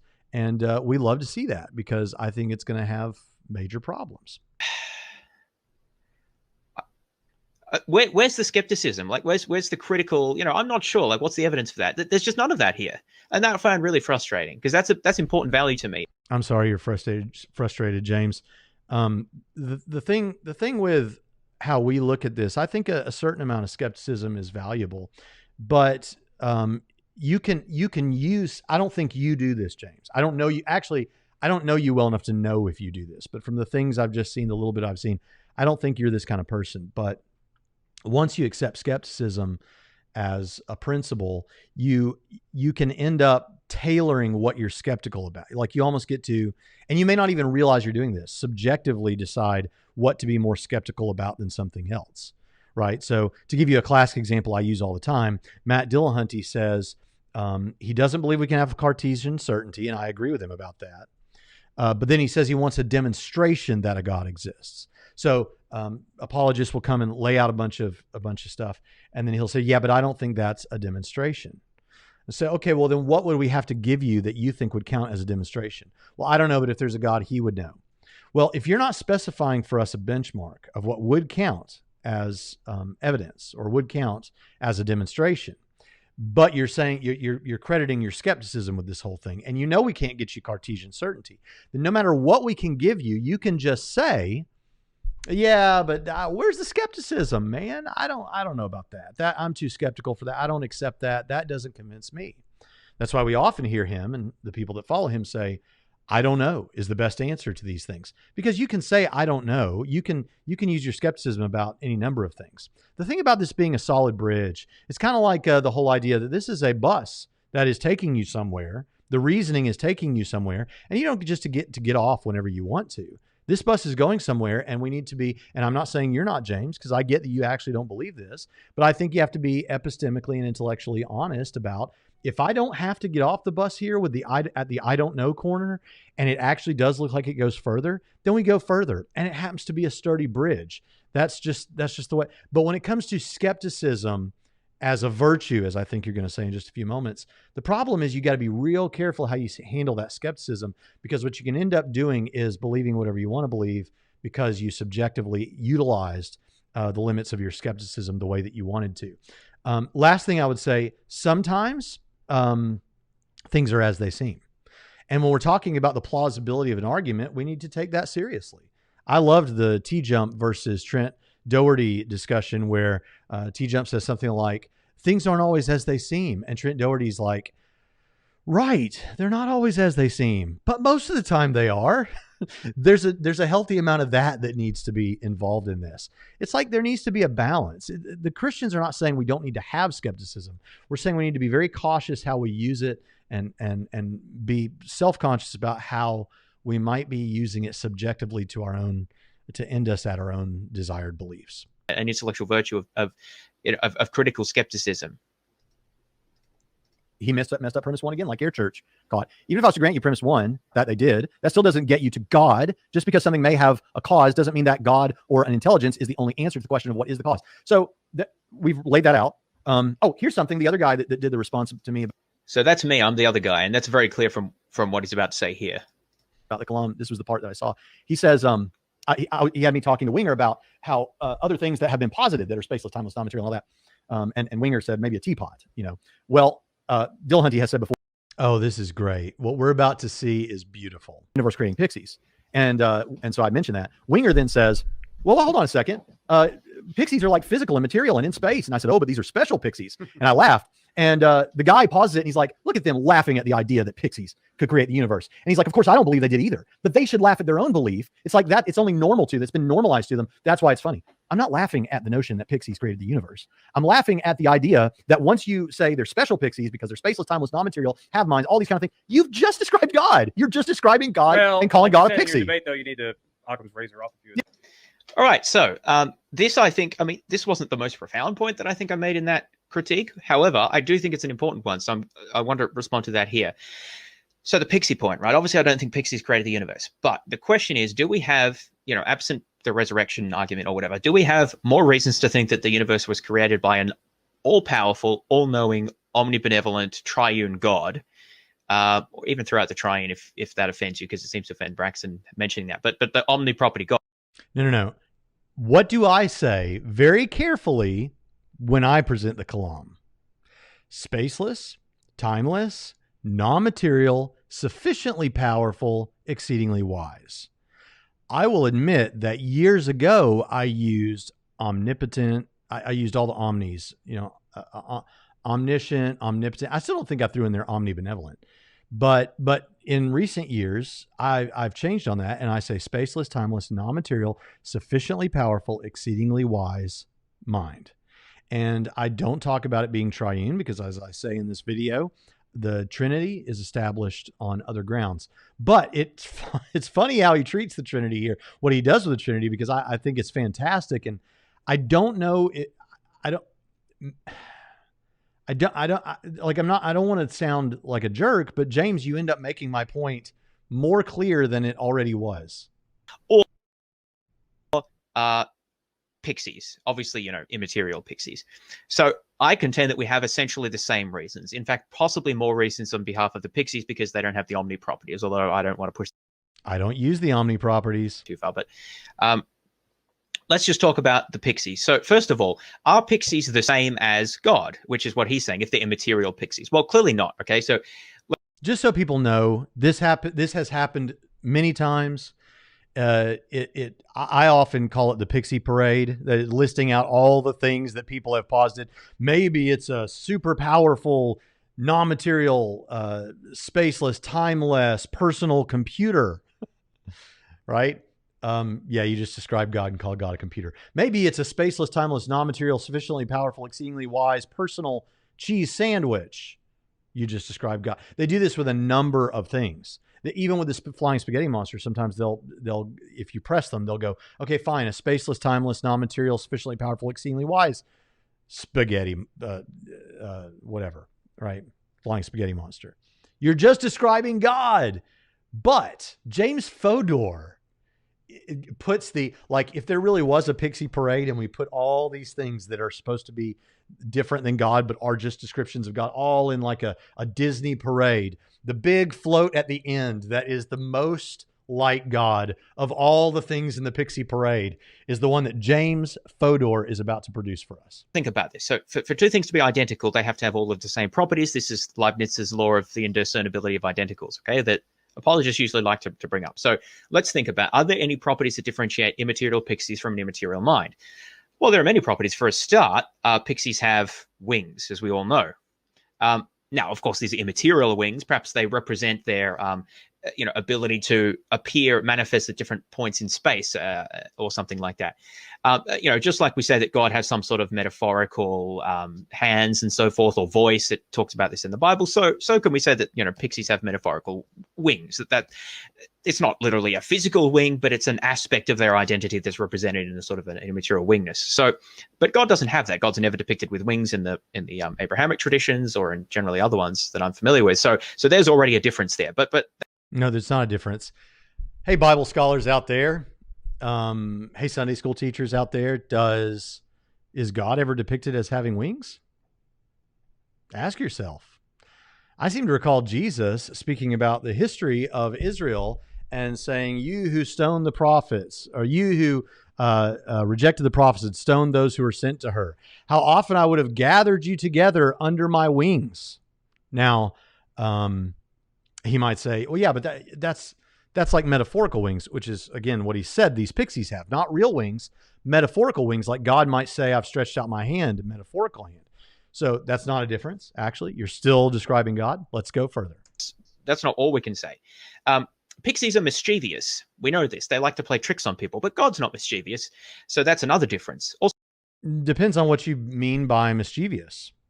First of all, I don't know that that's a fundamental property of pixies, is that they're mischievous. But I will say this, there are things that God does that could be described by a certain person as mischievous, not in a negative way. For example, when he comes down to the garden, he says, Adam, where are you? Where are you? It's kind of like when I say to my daughters, Jolie, come downstairs. Did you eat a cookie out of the cookie jar? And I know darn well she did, because I have Google Home Nest Cam. It's not like I don't know. Is God being mischievous? When God appears with two other angels to speak with Abraham about the destruction of Sodom and Gomorrah, and he invites Abraham to basically reason with him and argue with him about the number of people that need to be there. These kind of things. There are other examples where we could talk about God being a little bit tricksy that way, not in a negative way, I don't think. I just think we could talk about how he interacted with Jacob and the wrestling match that took place there, and the hip bone and all those kind of things. I don't know that that's a difference either. Let's see if you got anything else. God is all-knowing, but pixies aren't all-knowing. I didn't use all-knowing in my defense of the kalam, because I don't think the kalam gets you to the omni properties. Now, guess what? I do think that a good contingency argument can get you to the omni properties, but I didn't bring a contingency argument here, and I'm not talking about contingency arguments. I'm talking about the kalam, and I don't think it gets you to the omnis. And so I didn't use that, and so it's not a difference. They know some things. Also, pixies are not all powerful. Now, they may have the power to create a universe. I didn't use all powerful. Again, that's an omni attribute. Maybe to play tricks on people, but they don't have all power. So they're not as powerful as God. They're also not omnibenevolent, as we've just established, because I didn't argue for omnibenevolence. They're and in fact, I never have on the basis of the kalam. mischievous. I mean, is it possible that, having said that, someone might scrape together some video from where I was at a church somewhere and I said omnibenevolent? I mean, I guess it's epistemically possible to me right now, but I doubt I've ever said it. And I certainly don't commonly say it. Also, the point about Occam's razor, and I didn't say it here or any time in the last year, that Pritchett mentioned. So when I say that there are multitude of pixies, I don't mean that there's like separate pixie substances. Okay, what I'm saying is that there is a single pixie substance, a single essence that pixies share. That's a single unity. But within that, there are multiple pixie persons, which are all manifestations of the underlying pixie substance. Just like in the Trinity, there's one God with multiple persons. Now, I think he thinks this is clever, but notice, if I'm taking him seriously, what is he saying right now? Now, he said that he obviously doesn't think that pixies created the universe, but notice what he's kind of framing up. He's like, no. Here's what it's like. It's like a spaceless, timeless, non-material, sufficiently powerful, just like everything, just like your God wings and all, just like your God pixie that has the essence pixie, but is tripersonal, or in some other way omnipersonal. Like, I think you're arguing that to be funny, but now you have really defined not just God, but specifically the Christian God, and you're calling it pixies. I mean, like, this is like, I'm not sure what he thinks he's doing, but he's like making my point as crystal clear as it could possibly be made, which is the more you define what it's like, the more you define the Christian God. So as there are multiple Pixie persons within the substance of Pixie. And that makes another difference between Pixies and the triune God, because the number of God in the Trinity, or the number of persons in the Trinity, is 3, which we know is the only immeasurable number, whereas the number of Pixies in the Pixie substance is, well, I don't actually know, it's unclear, but it's more than 3. It's a large number, but a measurable number though. How do you know it's an immeasurable number? See, this is where, like, to make it different from God, he's got to actually go beyond what the kalam gets you, which is kind of the point. Like the triune God, which is, 3 is immeasurable. So we've got lots of differences between Pixies and God. So there wasn't a single one. They have wings, immaterial wings that are sort of metaphorical, but still part of. If it's a metaphorical wing, then our God has that. Essence, God doesn't. They're not omniscient. They're not omnibenevolent. Didn't argue for omniscience or omnibenevolence. Actually, they're mischievous. Depending on what you mean by mischievous, as you define it, then I could point to some mischievous aspects of God. They are more than 3 in number. You have no way of establishing that. And in fact, it demonstrates my point that in order to get something that doesn't look like God, you've got to actually go beyond what the kalam can get you and add something else that doesn't need to be there. And they also, I've forgotten, wasn't there another difference? Oh yeah, they're not all powerful either. They only have Didn't claim that God was on the basis of the kalam. Restricted causal power. So there's lots of differences. This is why he's the float that goes at the back of the Pixie parade that actually gives you a triune Pixie, tripersonal Pixie. I'm wondering, James, did you remember that at the beginning of this, what you were supposed to do is show another possible explanation for the spaceless, timeless, non-material, sufficiently powerful, exceedingly wise mind that began the universe, and you took Pixies, which I already said is just like you're defining God and calling it a Pixie, and you made those Pixies look even more like God. Do you get it? Do you see? Between the Pixies and the Pixie hypothesis and the triune God hypothesis. So you can't say that they're just the same thing, because, from Leibniz's law of the indiscernibility of identicals, if two things have different properties, then they can't be identical. And so it follows logically and inescapably that the hypotheses are separate, which means that we have to assess which is more plausible. And absent a resurrection argument, it's not clear to, or something similar, it's not clear to me why we should prefer the triune God hypothesis over the Pixie hypothesis. Right. You messed up the identity thing there, because either I didn't give these qualities to the cause I think the kalam establishes in some cases, or you're saying things that can't be established by the kalam in order to make it different. But if we go with what can be established by the kalam, and what I actually said, going through this, you are describing something that the identity isn't different. In fact, it's more identical than you thought it was, which it needs to be identical, right? But it's identical, and you just helped us out.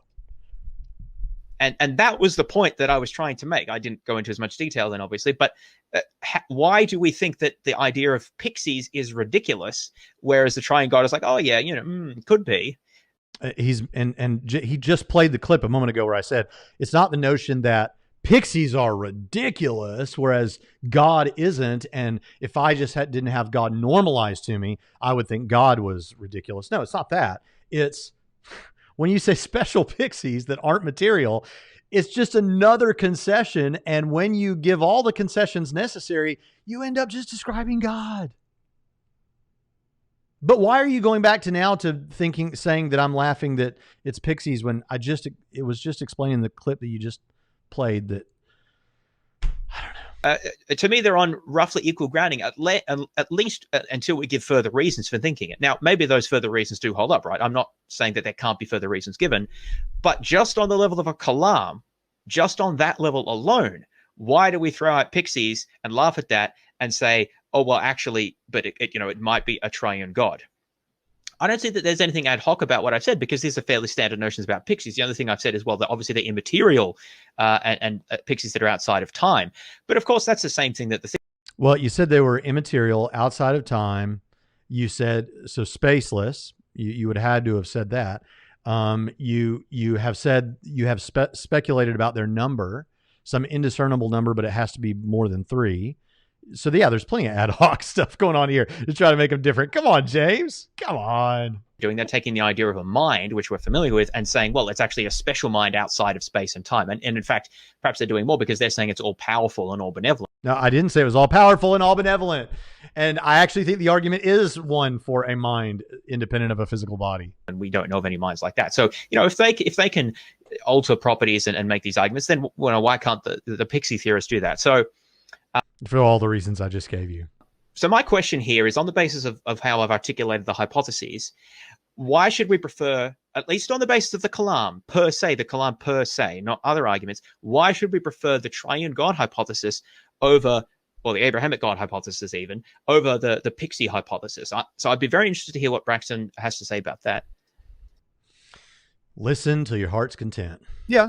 And then he had issues with, well, you believe in a Trinity. And it's like, I established the Trinity on other grounds completely apart from this. Trinity's one God. It's just even people who I think others in the YouTube community think of as, and I think are like really knowledgeable about some of this stuff. The things that they're criticizing, it's like, I'm not sure how much you like.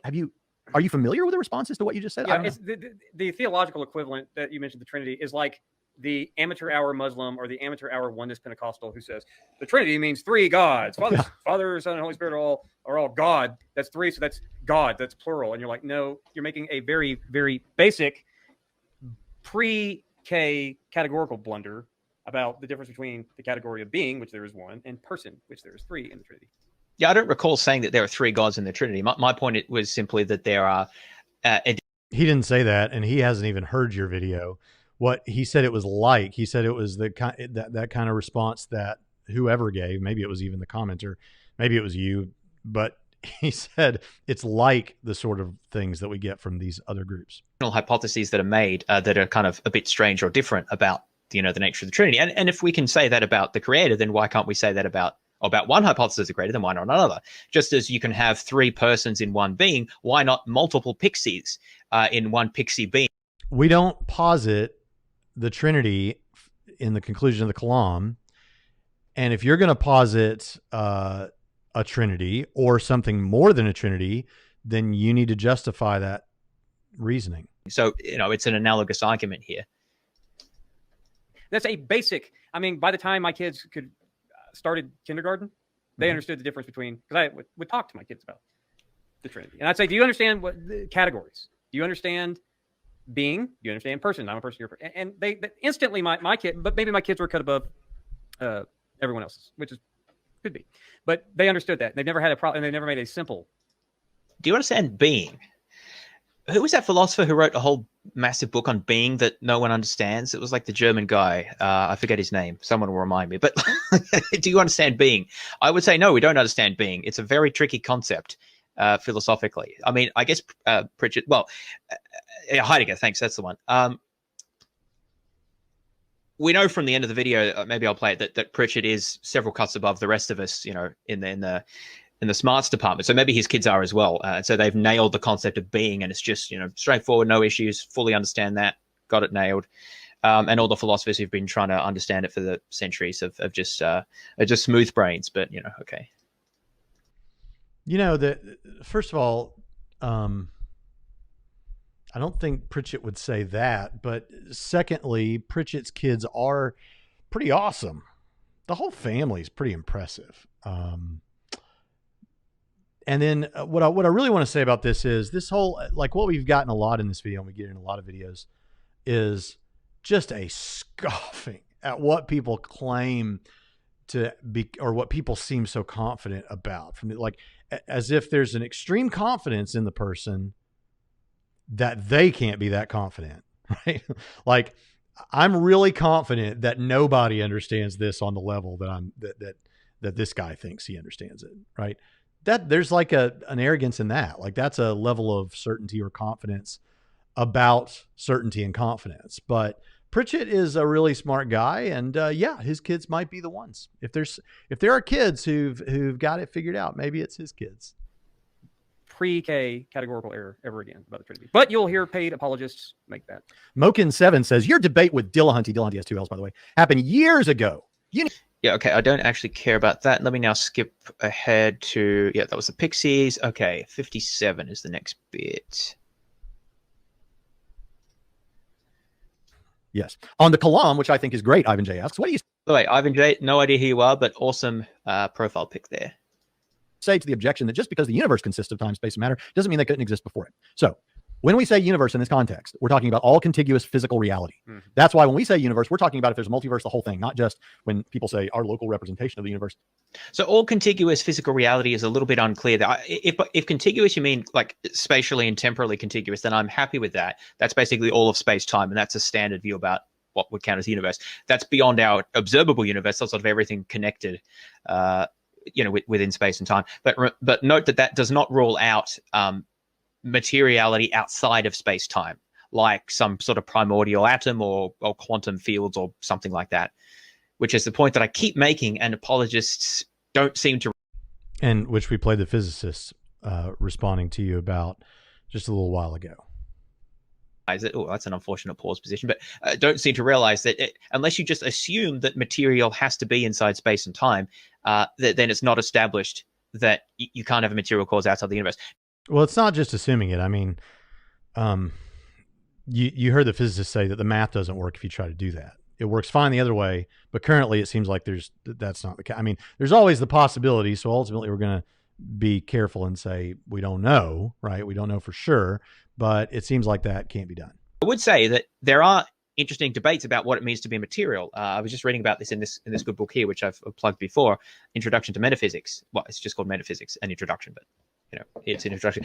And some people say to be material is just to exist in space and time. And sort of by that definition, then anything that existed outside of space and time would be immaterial.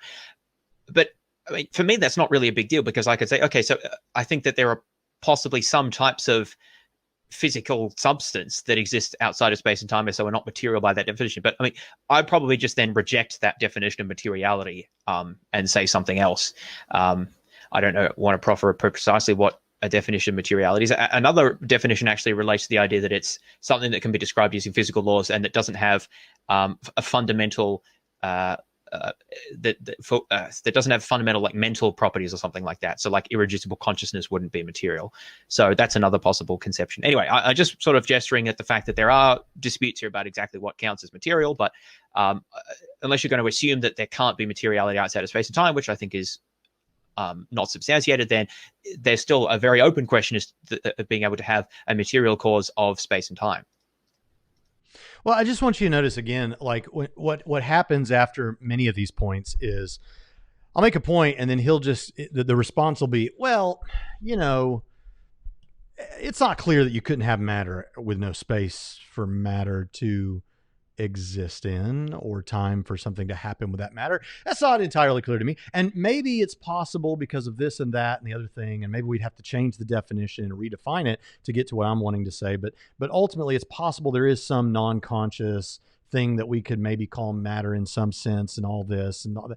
Is that what I think is going on? Is I'm saying something kind of straightforward and clean, and the impression I think that he wants to give is that's naive and simplistic, and this is a whole lot more complicated than you're going to hear apologists talking about. So I'm going to talk about a lot of things that are probably impossible, just to smatter across here that there are other possibilities, so that your confidence in the argument itself will go down.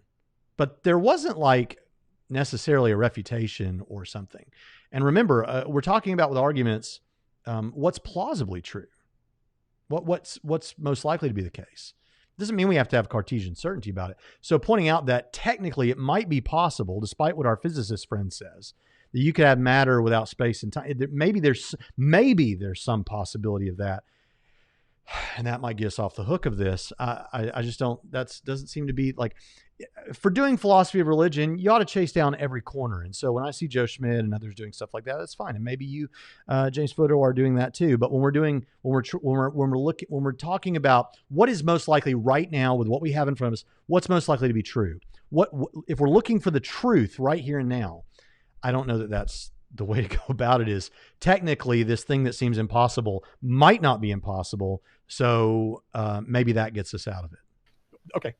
When we say universe, we're talking about the whole thing. If there's a multiverse, that anywhere you find time, space, and matter, That's what you mean. that's part of the universe. We're calling that the universe. So there could have been time, space, and matter prior to our local representation of the universe. Yeah. But that would be a further aspect of contiguous physical reality that still needs an explanation in precisely the way that the universe does. Now, I do like Dr. John Bloom at Biola. He's the archaeologist / physicist, 2 doctorates. And how cool is that in archaeology and in physics or whatever? Smarter than either one of us. He does like to posit some idea in the sense of time, some sort of divine meta time instead of divine timelessness. And I don't know what he's talking about when he says things like that, really, because it's to hear him talk is he's on that other level that we're not on. But that's I'm not like, I don't balk at it, because the reason why we get timeless, spaceless, immaterial, other than saying God is spirit, we think God is not the cosmos. So whatever the cosmos is, God lacks those kind of properties. So sans the cosmos, this is what you do in the Kalam. But Back to Pritchett Cam. I'm not personally opposed to positing ideas about a metatime. Like, I'm not scared when people bring that up, because I don't think that affects even the Kalam. Whatever kind of divine sense of metatime that God may be tracking on, that's not some sort of timelessness, might be cool. I don't freak out about ideas. Open theists pretty much say this, posit something similar, because they think that God is from everlasting to everlasting, is not timeless. But Dr. Bloom's not an open theist. He's a physicist and Indiana Jones. So I think the reason Pritchett's going on about this is because if you say that God is in his own sort of divine metatime, then God is actually in time, and that would count partly towards him being material. Now, it's interesting to me that if you think that God can... No. The reason people posit a metatime for God is because there are some Christian thinkers who don't like the idea of a static God sans creation, who doesn't even think through a series of thoughts, but just statically is omniscient until a moment of action in which the universe comes into being. And so you get these views like conventionalism. You get this sort of idea of a metatime where God is on a different timeline, and the primary reason is so that God can act basically outside of creating the universe. But if Pritchett doesn't affirm that, he's saying I'm not against it. I'm against it because I think it would give us problems with the past infinite thing, past the impossibility of a past infinite for God's meta timeline. So that's where I am on that. So he's going to talk about this a little bit, and I'll leave it going just because I don't want to try and skip ahead and find my place, but that's not what I defend. Exist within some sort of metaphysical time. Why not metaphysical space as well? Why is it so different? This would actually, I think, sort of lend credence or help us to understand the idea that God is transcendent and also immanent, that maybe he's located at every like spatial location within the universe as well. I suppose that then that kind of moves in the direction of panentheism. God's transcendent if he's in a spaceless, timeless, non-material state, and he's immanent in the sense that he is aware and active everywhere in the physical universe. That doesn't mean he is like his essence is the physical universe or something like that. Which I guess he's not diffused throughout the universe like a gas either. Might regard as heretical, but the point I'm making here is that when we're in these sort of realms, it becomes a bit murky as to exactly what we're even talking about. Where's the boundary between material and immaterial here? It's a little bit unclear if we're allowing God to exist in time somehow, but it's not physical time. We're not. Sounds a bit like special pleading.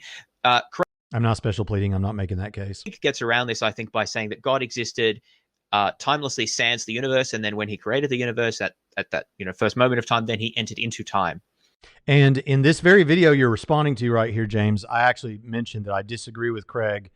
I get the benefit of what I think he's working at there, but I have a slightly nuanced view. Which is, God's time, which is different from physical time and therefore provides a problem for the Baldwin-Lincoln theorem, but that's a topic for another day. So anyway, I think that's what Pritchett's talking about here.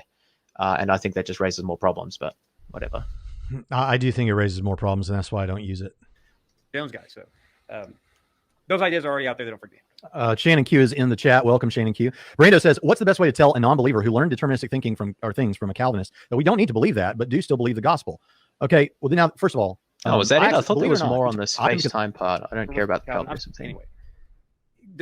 Someone just asked a question. Hey. Gosh, I will say the Calvinism discussion, frankly, is so much more interesting than often these discussions are. Who created Shannon Q? I never thought I'd say that. That's actually a question that has a meaning to it. More so in what sense of created? In one sense, her parents created her. Right. In another sense, biology created her. But in a you can see there's a really top-notch, hard-hitting apologetic content there. It's like, right, what's up with that? Like what like what is that even a dig at? First of all, that wasn't an apologetic point. It was just a question. How did Shannon Q come to be, or who or what created Shannon Q? In one sense, her parents, in one sense, biology, in one sense, God. I mean, do you take issue with that explanation from a Christian perspective, or I don't. It's like, it's filled with stuff like, it's like, why? What was the point of that? Anyway, I think that's actually all I wanted to really cover here. Let me just, because there's a lot of, I mean, I know I do long videos, but I feel like they don't really ramble too much, so I don't want to outstay my welcome here. I just wanted to share a little bit at the end here. Identifies as a non-theist, yes. Now, what was the timestamp I had? 1:35. So just... Okay, now what he's about to do is he's about to, I think we're at the point now where it's somewhere around here, where he's going to start talking about things that have nothing to do with the topic of this video. He's going to start talking and basically kind of mocking and making fun of primarily Pritchett, but both of us. But let's bring in Pritchett for this. A little bit of ad hominem to close out the stream, which I just think is funny. Yeah, let's hear what Pritchett has to say around this part. Derek says, quick, keep sending them super chats so they can't stop. Yes, I agree with Derek. Like, I don't do this for the money. No, I do this for the money. I want to say something about this. We made that clear. He doesn't do it for the money. I have no problem saying that I do it. Pine Creek recently said, I hope he clips those things out and says, see, he only in it for the money. That's why I say stuff like that. Well, Pine Creek said just a couple, maybe this week, I think he said, Braxton, he said, oh, yeah, someone asked him, do you think Braxton's just in it for the money? He's like, oh, yeah, he's in it for the money. Because now I do think he actually believes all this stuff, but he's in it for the money.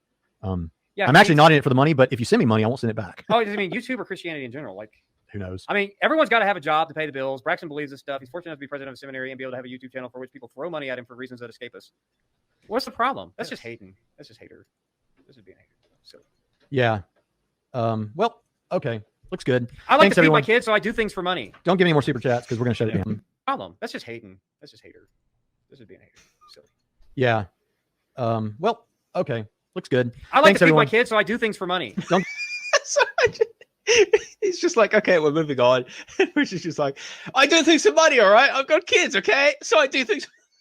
Yes, what things do you do for money? It's just like when you got something on your mind. He's really loving this, isn't he? I mean, he's like, let's hear what he says before we comment. But I mean, this guy is about to fall out of his chair. I know that, and aren't you glad that I bring this kind of humor? That even You do bring the entertainment, but he even- didn't laugh much before. I mean, he Right. laughed. He laughed at, I guess, what he would and it's consider. obvious that I say things exactly for this reason, Right. which is exactly what I said in the clip that he played. And of course, do my bidding, atheist YouTubers. It's great. And that itself was another sort of thing you might say. Right. Oh, dear. Understand. Although there are some atheist YouTubers who do, I think, a full-time or close to it, there's a lot less money in atheism than there is in religion or specifically Christianity. Well, okay. Depends First of on all, the atheist, yeah, doesn't it it? depends on that. We're going to get into that, but let me just say something real quick. That's because it's hard to get behind atheism. It's like, Yeah. what am I giving toward? What's your mission? What's your goal? That I really need to get behind this. Let's keep Just going. look at the numbers of people who are pastors or who work for a seminary or a university doing apologetic work, like Biola University, for example, or who get paid to give talks or write popular books. The numbers on the sites are just not even comparable. Kevin Lewis, did you hear that? What the You're rolling in the money. You, Dr. Lewis, you are rolling in the money Oh my down there at gosh. Biola. Wow. I should, when I was on campus for my residency back in my Biola days. Okay. Even if he was rolling in the money, I mean, these folks live. Okay, I don't want to get on the California real estate. I mean, Nick Quint hears me rant about this all the time. Like their little chicken wire shacks that they live in, that are $1 million. way overpriced. Yeah, they're way overpriced. They're like $400,000 'Cause the property. They fit like in my backyard. Yeah. You know, or they could fit in like the game room that I have. You know, I mean, but no, people at Biola. Let's see. People at Biola don't. Oh, by the way, Jonathan went to Biola. Yeah. He's a graduate. They don't. Those professors don't. These people are not rich. They don't. They have like their salaries look kind of high compared to like, say, if you teach A pastor, at actually. Ouachita Baptist Yeah. University, right, in Arkadelphia, Arkansas. If you're a professor at Ouachita Baptist in Arkansas, your salary does not look like the salary of someone at Biola. But guess what? If you may make $100,000 less at Ouachita Baptist And live better. and live better. And here's another thing. Yeah. Let's say he mentioned Can you even believe he mentioned pastors? Pastors, the average there are mega churches out there, but even in the mega churches, like guess what? My dad in the 1980s pastored a mega church. He never made $100,000 a year. Pastoring a mega church. Charlie Wilson graduated this school, had a church of 8,000. I think I happen to know how much he made.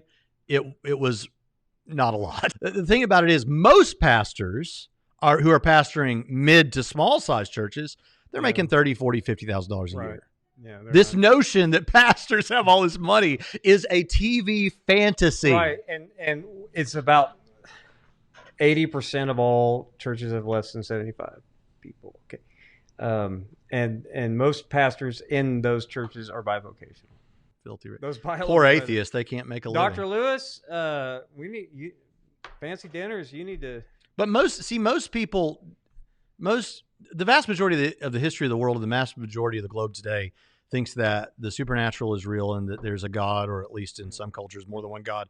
But the reality is, so people don't mind giving to Christian stuff because, like, they want their son who is struggling with whatever to be impacted, and But so I they bet you believe there in the are cause. atheists who have full-time jobs and a YouTube hobby that Yeah. make more money off of YouTube than we do, and maybe even make more money off of YouTube plus our salaries. It's just a funny claim. Yeah, people feel sorry for us when they. There's very little money in popular atheism. I don't want to say there's none, but there's not very much. There's way more in popular Christianity and apologetics. That might be, Does that they're make way more distributed? I don't think that too many people in Christianity are making, that whole 80-20 rule, like 20% of Christian YouTubers make 80%. That may not. I wanted to be say, the case, but yeah. I mean, there's more there's more money broadly, but I don't understand. I mean, I do think that even Jesus himself warned us against these sort of corruptions of religion. And the thing is that if you're making intellectual arguments for something and your job depends on you holding a particular set of views, in fact, that's explicitly true. I don't know if it's true for Braxton, but a lot of people working at Christian universities or colleges or seminaries have to sign documents, statements of faith, to say that they adhere to very specific sets of belief. And Mike Lacona, for example, got in trouble because he demurred on some points that most of us would find fairly trivial, but he got in trouble for that. So the thing is, do you think? I actually agree. Me too. The first thing that he has said that you've set me down to listen to, that I actually can be like, Braxton does have, and I both, we have a doctrinal statement at Trinity that we have to adhere to. What is it, Pritchett?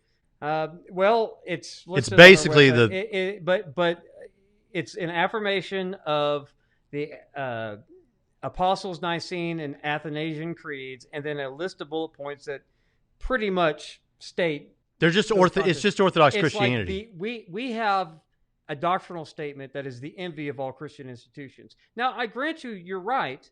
If Braxton was not a Christian, I would go to the Board of Regents and demand that he be fired. Or if you rejected the doctrine of the Trinity at a seminary called Trinity, I would probably demand that you be fired. Yes. But other than that, what you basically affirm is the mere Christianity, right? Yes. The paleo-orthodoxy.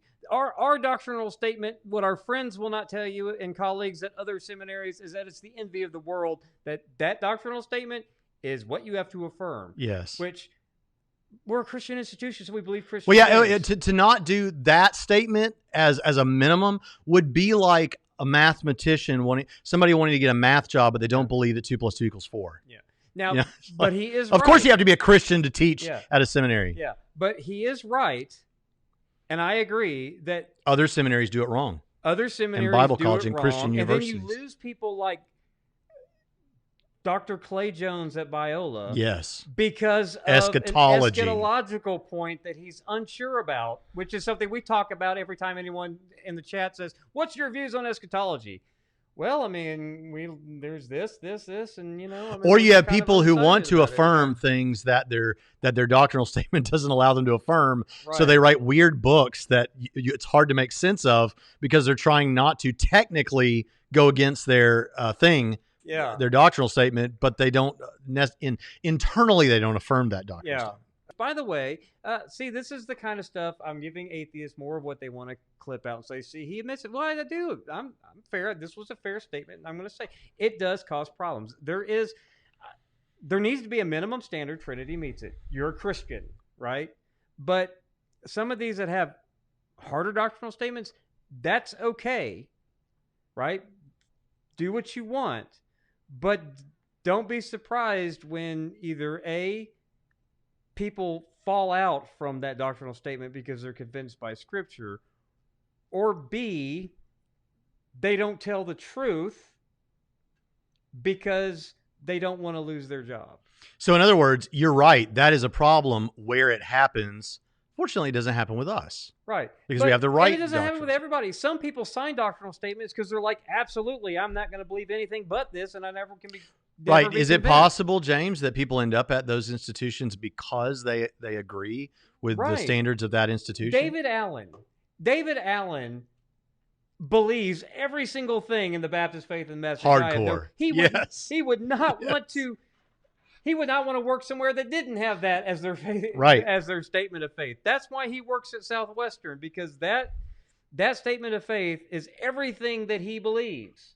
And he defends it so much that he goes to say that if you believe other things that other Baptists believe, is in conflict with this, Yeah, right? I mean, he's the nanny about the. So there's that group too. Right. So there's all kinds of people like that who believe so what he's saying is a problem, but I think it's not. But it ain't a problem for us. It ain't a problem for us, and it's not a problem for everybody, because there are David Allens out there who believe every jot and tittle of their statement of faith, even when I think that they're wrong. And That doesn't have any effect on scholarship or on the integrity of what you say. Of course it does. In every other context. Of course it can. Of Right. course it can. Let's get our categories Not of right. course it does, like as if everyone has this issue. No, I agree with you. It can. You have to, politics or business or whatever else, you have to disclose conflicts of interest and, disclose, where you get monetary payments from and so forth. And I'm not saying that Braxton's hiding the fact that he's a supporter or whatever, but I'm just saying that the reason that these things need to be disclosed is because they do affect, often in subtle ways, how we think about things and what we find persuasive and so forth. I would be worried if I was getting money, any significant amount of money to do work that involved a particular set of beliefs. Okay. Braxton, you get a paycheck, and I think you would say you agree with this statement that for both you and me, we would like our paychecks to actually even be a little bit bigger than they are. Right? Yeah, sure. And there's really nothing wrong with that. But you do receive such as it is, paychecks from Trinity, so that you can put gas in your grandpa's truck that you ended up with. But the statement of faith, is there anything, honestly now, is there anything about historic Christianity that all Christians everywhere have basically believed for 2,000 years that you have a problem with? Not a thing. Right. So given the fact that we can disclose, because it's on our website, this is what professors at Trinity need to say yes and amen to, which is stuff they said yes and amen to before they ever was asked to come work for us, right? So you're getting your money from Trinity, you get your money from local churches, and you get your money from complete strangers. And then you also get money from books that you've written that state exactly what you believe about things. Very little. Right. Yeah. I mean, compared yes. to Latent Flowers. Right. I don't make near what Latent Flowers makes. Right. But money is not okay.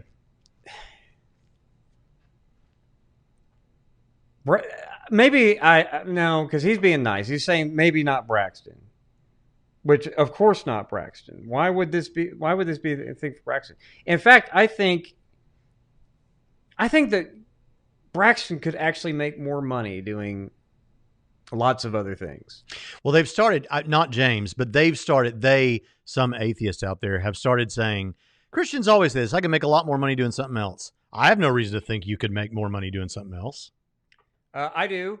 That mega church in Dallas that offered you a job right after I packed up my family. I literally do know that I can make more money. Right after I packed up my family to move to a state where we knew nobody. I'd never met you in person. Yeah.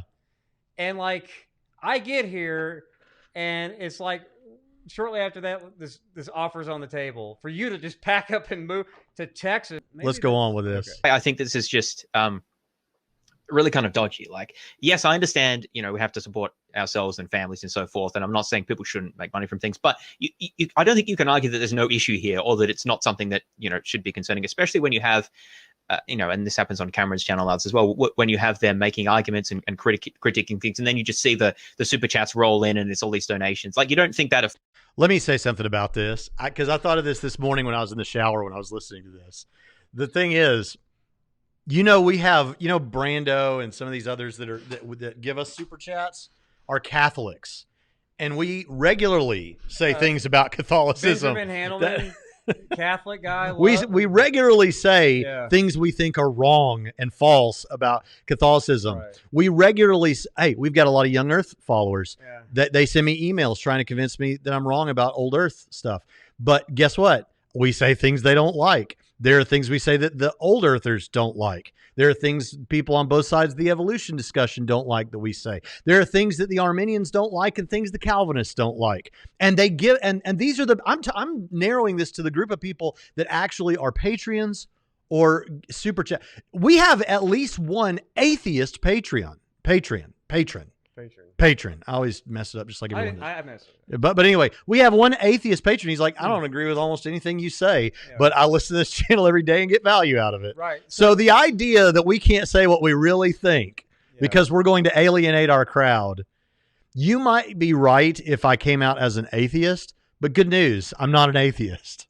By the way, it looks really awesome up here. I sit back there. You're sitting in the captain's chair. I know. You're in the Han Solo seat. If people could, okay, so, that's the 3PO seat. Yeah, I'm in the 3PO seat. Yeah. Or Leia, or Luke, or this, Obi-Wan. The money actually does go to things. The money goes to make the show better. Right. Why are we still talking about this? Let's move on. Okay. But what I did want to say about Cameron is, what does Cameron do that his belief he has on people that he doesn't agree with and Christians that he agrees with on some things and some things not? And he lets them argue and talk about stuff. Or he interviews someone and he asks questions. He could do that if he was an atheist. Right. And people like us want him to continue doing that. So if we throw $5, $10, $20, $100, whatever we throw up on the screen, I know you do that. And when Braxton's charitable, I take partial credit for the super chat. How they're interacting and the sort of things that they say. Is it an accident that in this video, they picked a whole bunch of fairly lowball. I mean, some of the questions were okay. Some of them are not so good. I picked out some of the more interesting ones. But, they're not the best articulated things. They're just YouTube comments. Do you think it's an accident they picked out those and then shoot those down? Maybe that makes better viewing than trying to respond to, Alex Malpass or Oppie or, even some of my videos where I go into, Stanford's like. Okay, we're responding to one of your videos now. We've responded to Alex Malpass. We've responded to Graham Oppie. Mm-hmm. So your point kind of falls apart. The reason we're responding to YouTube commenters, as I said earlier in this video, is because we're YouTubers. And when I see people in our comments to our videos who I think, okay, this is our audience. And the vast majority of the atheist comments on those videos are saying something like, you all just think you can jump right from the kalam, the universe has a cause, to my specific version of Christianity. Then that's dumb, and I need to comment on that. Actually, he missed the. It's not dumb; it's ignorant. This goes to show how he needs to focus more on when we announce that we have a subject, what that subject is, because he thinks, oh, they're just cherry picking YouTube comments that are low hanging fruit. No, they were all connected by a theme.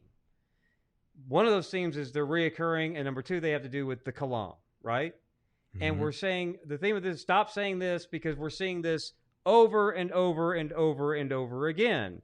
No, it's not picking lowball stuff for the sake of picking lowball stuff. It's picking the stuff people put in our YouTube comments. And by the way, who are thankfully, and I'll give these comments that we do, I give them a pass because they didn't drop dissertations that we're never going to read if they're over 5 paragraphs. Sorry, not going to read. There that were stuff. those. I didn't pick those. Yeah, of course. We're not even going to read that. It's a waste of time. Plus, that was a good way to give us a show idea. It's like, hey, we see this all the time in the comments, so we're going to respond to this in our comments. That it's like taking 50 comments over 3 streams and boiling it down into one episode and say, this takes care of this and all the others we didn't put on the screen that are exactly like this. All right. Well, So an idea for a video I have, which will take a bit of research. So what I want to do is go through some of these videos, or like maybe not in the videos, but common recommendations. Like you need to read this book. You know, you've got to get Habermas's book on the resurrection, and you've got to get this book on, the Keener on miracles, and you've got to get Lacona's book on the resurrection, and you've got to get Craig on the Kalam, and you've got to get the Blackwell Companion. You've got to get this book on free will, your quantum enigma. And I'm going to try to see if I can figure out, what the total cost would be. You don't have to get those things, James.